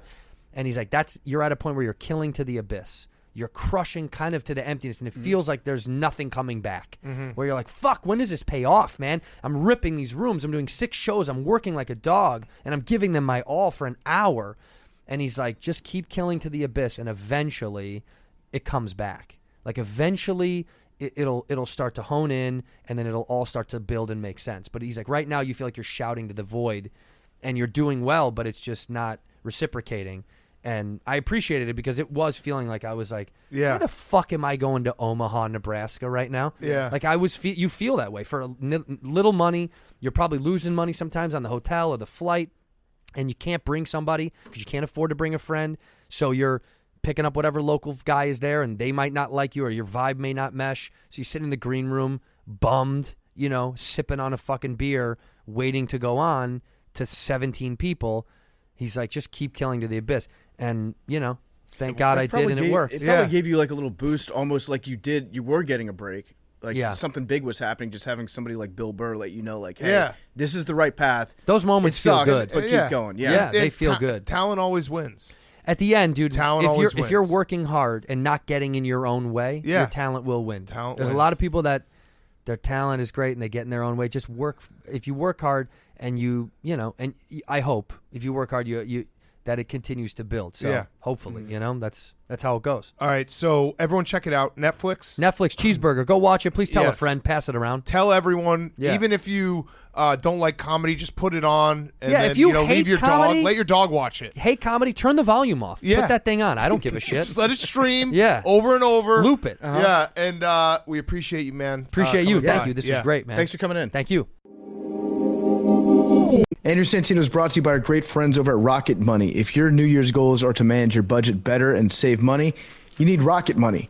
Rocket Money, formerly known as Truebill, is a personal finance app that finds and cancels your unwanted subscriptions, monitors your spending, and helps you lower your bills, all in one place. Over 80% of people have subscriptions that they forgot about, like that streaming service that you bought to watch just one show on, or that free trial that you never even used. Rocket Money will quickly and easily identify your subscriptions for you so you can stop paying for the ones that you don't want. Rocket Money makes canceling subscriptions as easy as a click of a button. Simply find the subscription that you don't want and press cancel, and Rocket Money is going to cancel it for you. No more long hold times with customer service or tedious emailing back and forth. Over 3 million people have used Rocket Money, saving the average person up to $720 a year. Stop throwing your money away, cancel unwanted subscriptions, manage your expenses the easy way by going to rocketmoney.com/take. That's rocketmoney.com/take. rocketmoney.com/take. Okay, let's wrap up. We have thank you to Andrew Santino. Go check out his new Netflix special out now. Really good time. He's going to be a recurring guest for sure. Could have talked forever. Let's do Guys on Chicks. Hi, boys. Hey, Hank. What's up? My husband is supposed to go to one of his best friend's bachelor parties in May, but we're pregnant with our first child and expecting around the same time. Am I asshole? That was them, not me. Am I asshole for telling him he isn't allowed to go on the trip if the baby hasn't arrived yet / newly born? Thanks. I'll hang up and listen. Is this, did you say first child or second child? First. Yeah, that's true. I was going to say if it's the second, fuck it. If it's a second, it's old hat, right? Like the baby delivers itself at that point. Yeah, so I think it's a month on either end. Unfortunately, I think it's a month on either end for this guy. It's a So month. that's a no. It's a month before the due date. It's a month after the baby comes. That you probably can't go. And also, your friend. I mean, Best friends. but Best friend. I mean, this is this is a real excuse. It's a real thing. Also, maybe if the bachelor party's close by, maybe you can go. But yeah, if you're a 4-hour flight from home a week before your wife is due, you also would never forgive yourself if you missed the birth of your first child. Yeah, and That you are all Depends where it yes, is. Yes, I'm telling you're you. also No. you're liable to it's find like yourself Vegas, in a position where Mirage. you're under the influence of any number of substances at the time you get that call, and then you have to figure out a way to get to the airport, get home if you're far away, and potentially miss the birth of your child because like you're wasted on like 9 different drugs. Yeah, you could that would maybe that would be an issue. You could maybe get 3 weeks before. Usually, I think there's a doctor's appointment that happens pretty regularly to say like, hey, this is the progression. So maybe 3 weeks, but man, this is it's a tough one. Well, Second I mean- child, you go whenever. Yeah, fuck it. RG3 went to the bowl game, even though he knew his wife was about to give birth. And she gave birth, correct? Like, I'm sure she did. I'm sure that it wasn't staged. Mm-hmm. And the baby's here, right? I'm sure it's here. Big guy, did you see how fast Robert Griffin had to run out of that stadium when the camera happened to be on him? And it was a totally real call because the way he said, "Hey guys, Yeah, be quiet. my And then wife is in everyone- labor." And then everyone was like, What are you doing on the phone, dude? We're on television. His Oh wife's my been God, in labor for 3 weeks. Poor her. You got to go to the hospital. Yeah. So That was crazy. I mean, I felt lucky. That's the type of stuff that makes New Year's football worth watching. facts. Wait, the baby was okay. I know you guys were being facetious, but the baby actually wasn't born when he did that. We don't know if the baby's been born yet. We hope the baby is healthy. Seriously, that's an honest, childbirth is a traumatic thing. Babies, like, you don't fuck with that. We just haven't seen the baby yet. We're going to wait and see. What's up, PMT squad? Quick question for you guys. This smells like cap. My cap detector is rampant right now. I moved in with my boyfriend literally 3 days ago. While I knew he had a snoring problem due to a deviated septum, I never realized how bad it was. How is that possible? He keeps rolling over and snoring. That was my commentary. He keeps rolling over and snoring right in my ear on night 2. I'm already sleeping in the other room. Not sure how sustainable it is. He's seen a doctor about it who said his deviated septum was horrible. He opted not to get surgery. What are your guys' thoughts? Can I make him get the surgery? And what if I offer to pay for it? Felt like it might save our relationship. Thanks, guys. Have you never slept with this guy before you moved in with him? Makes no fucking sense. Makes no sense. And also, Billy is our deviated septum. Also, I've gotten surgery for this. Oh, you and did? it fixed my snoring. According to sources. I've never heard myself snore. Get him some nose. So actually, there's some really good nose pieces you can get that really open it up and honestly have changed. Like, I've been sleeping so much better because it's literally sleep apnea and you don't get into deep enough sleep. Also help with the snoring. Okay. I love that Jake dropped an unironic according to sources. According to sources. He's such a journalist. I mean, I was told it would help my nasality in broadcasting in college, and I got it in the middle, and I definitely noticed the difference. Okay, Yeah, so there you I go. think- Get the Yeah. surgery. Does that count I think as plastic something- surgery? I think Since you it's did it for, technically a like- nose job, but like a different type. Yeah, so I don't know. It's only on the Something should be inside, done, though. Like, nose because I jobs are feel for like- the outside. really bad snores, they end up costing themselves like a lot of mental health later on in life because you're literally not sleeping, and then the person that you're sleeping next to is also going to go insane because they're not going to be able to sleep. So if you're a really bad snorer, you're basically committing you and your spouse to a lifetime of literally going insane. Yeah. I actually bet there's a correlation between deviated septums and divorces. Probably. Yeah, or murder. Yeah. Yeah. Yeah. Silent murder with the pillow. Okay, next up. Hey, Overcat, Almost Dry JNPFT, Slatty Hank, 1 to 6 Jake, and Badass Billy. I was dating a coworker for over a year. Everyone knew it was all cordial. We got a cute dog together and named Herbie. However, we just broke up and neither of us wants to give the pup up. What should we do to decide who gets the dog? Coin flip. Who bought the dog? You got to split it That's in usually half. how it goes. Yeah, who's willing to see it die? Well, no, that's the what is it? The Riddle of Solomon, I think. Solomon, yeah, like you go if you want to get this dog, you'd be like, listen, you get the front half, I'll get the back half, and he's like, deal. Then it's your dog because you don't want to see the dog hurt. I think you just go to a football field, have a neutral third party. Yeah. You go in one end zone, he goes in the other end zone. Someone drops at the 50-yard line. Video it and send it to us. Yeah. See who it goes to. Yep. That Air would Bud. be That's what happened in Air Bud. Abraham that would be Lincoln. intense. But if you did the thing with the dog where, like, if you said you get the front, I get the back, then one person's responsible for feeding it, the other's responsible for cleaning up its shit. Yeah. And the dog stays alive. True. That's true. Okay, last one? Or next Last one. Hey, fellas, my husband and I have been together for over 11 years now. Well, that would be how marriage works. I don't So- know, the way you say 11 there, they're married. Sounds like 12. Hank's Sounds like 12 I'm years. just to me. reading. How could he be with someone for 11 years? No, you're reading too much Well, into they're my, married. my Actually, lingo. if they're saying it 11 years isn't that long.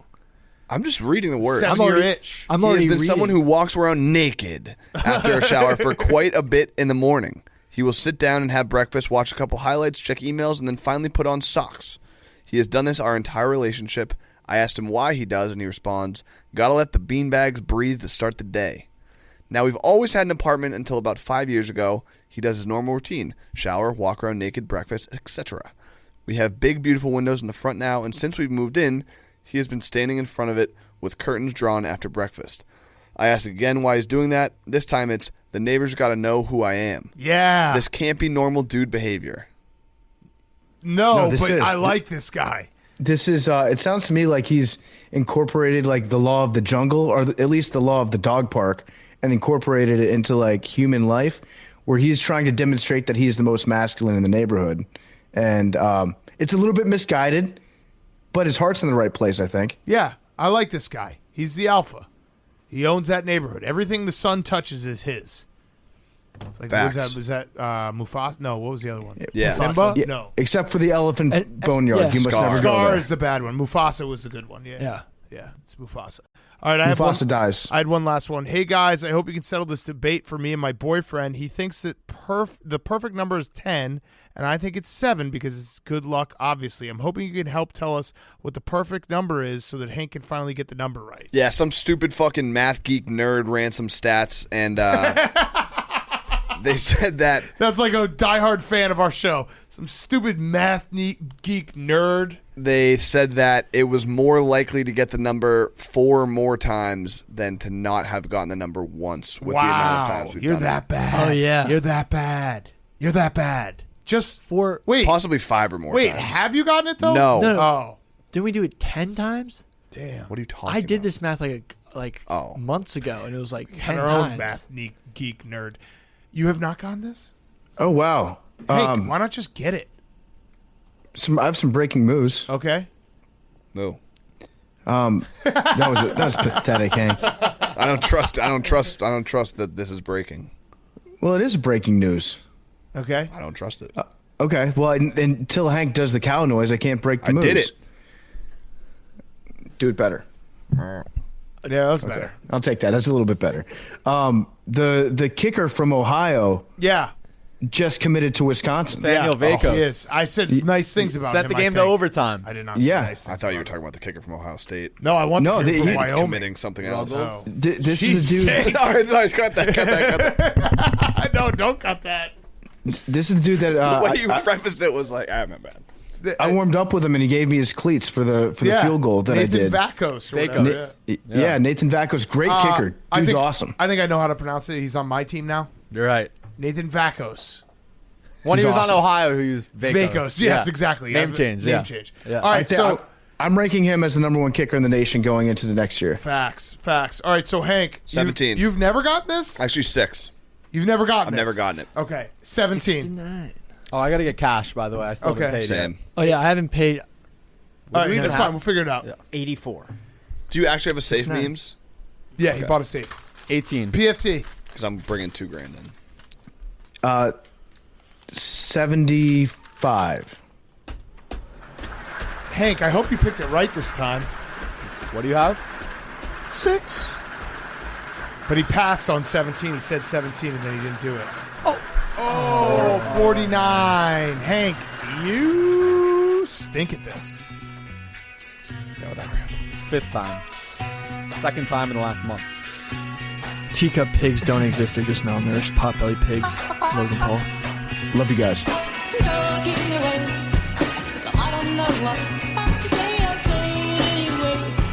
Today is another day to find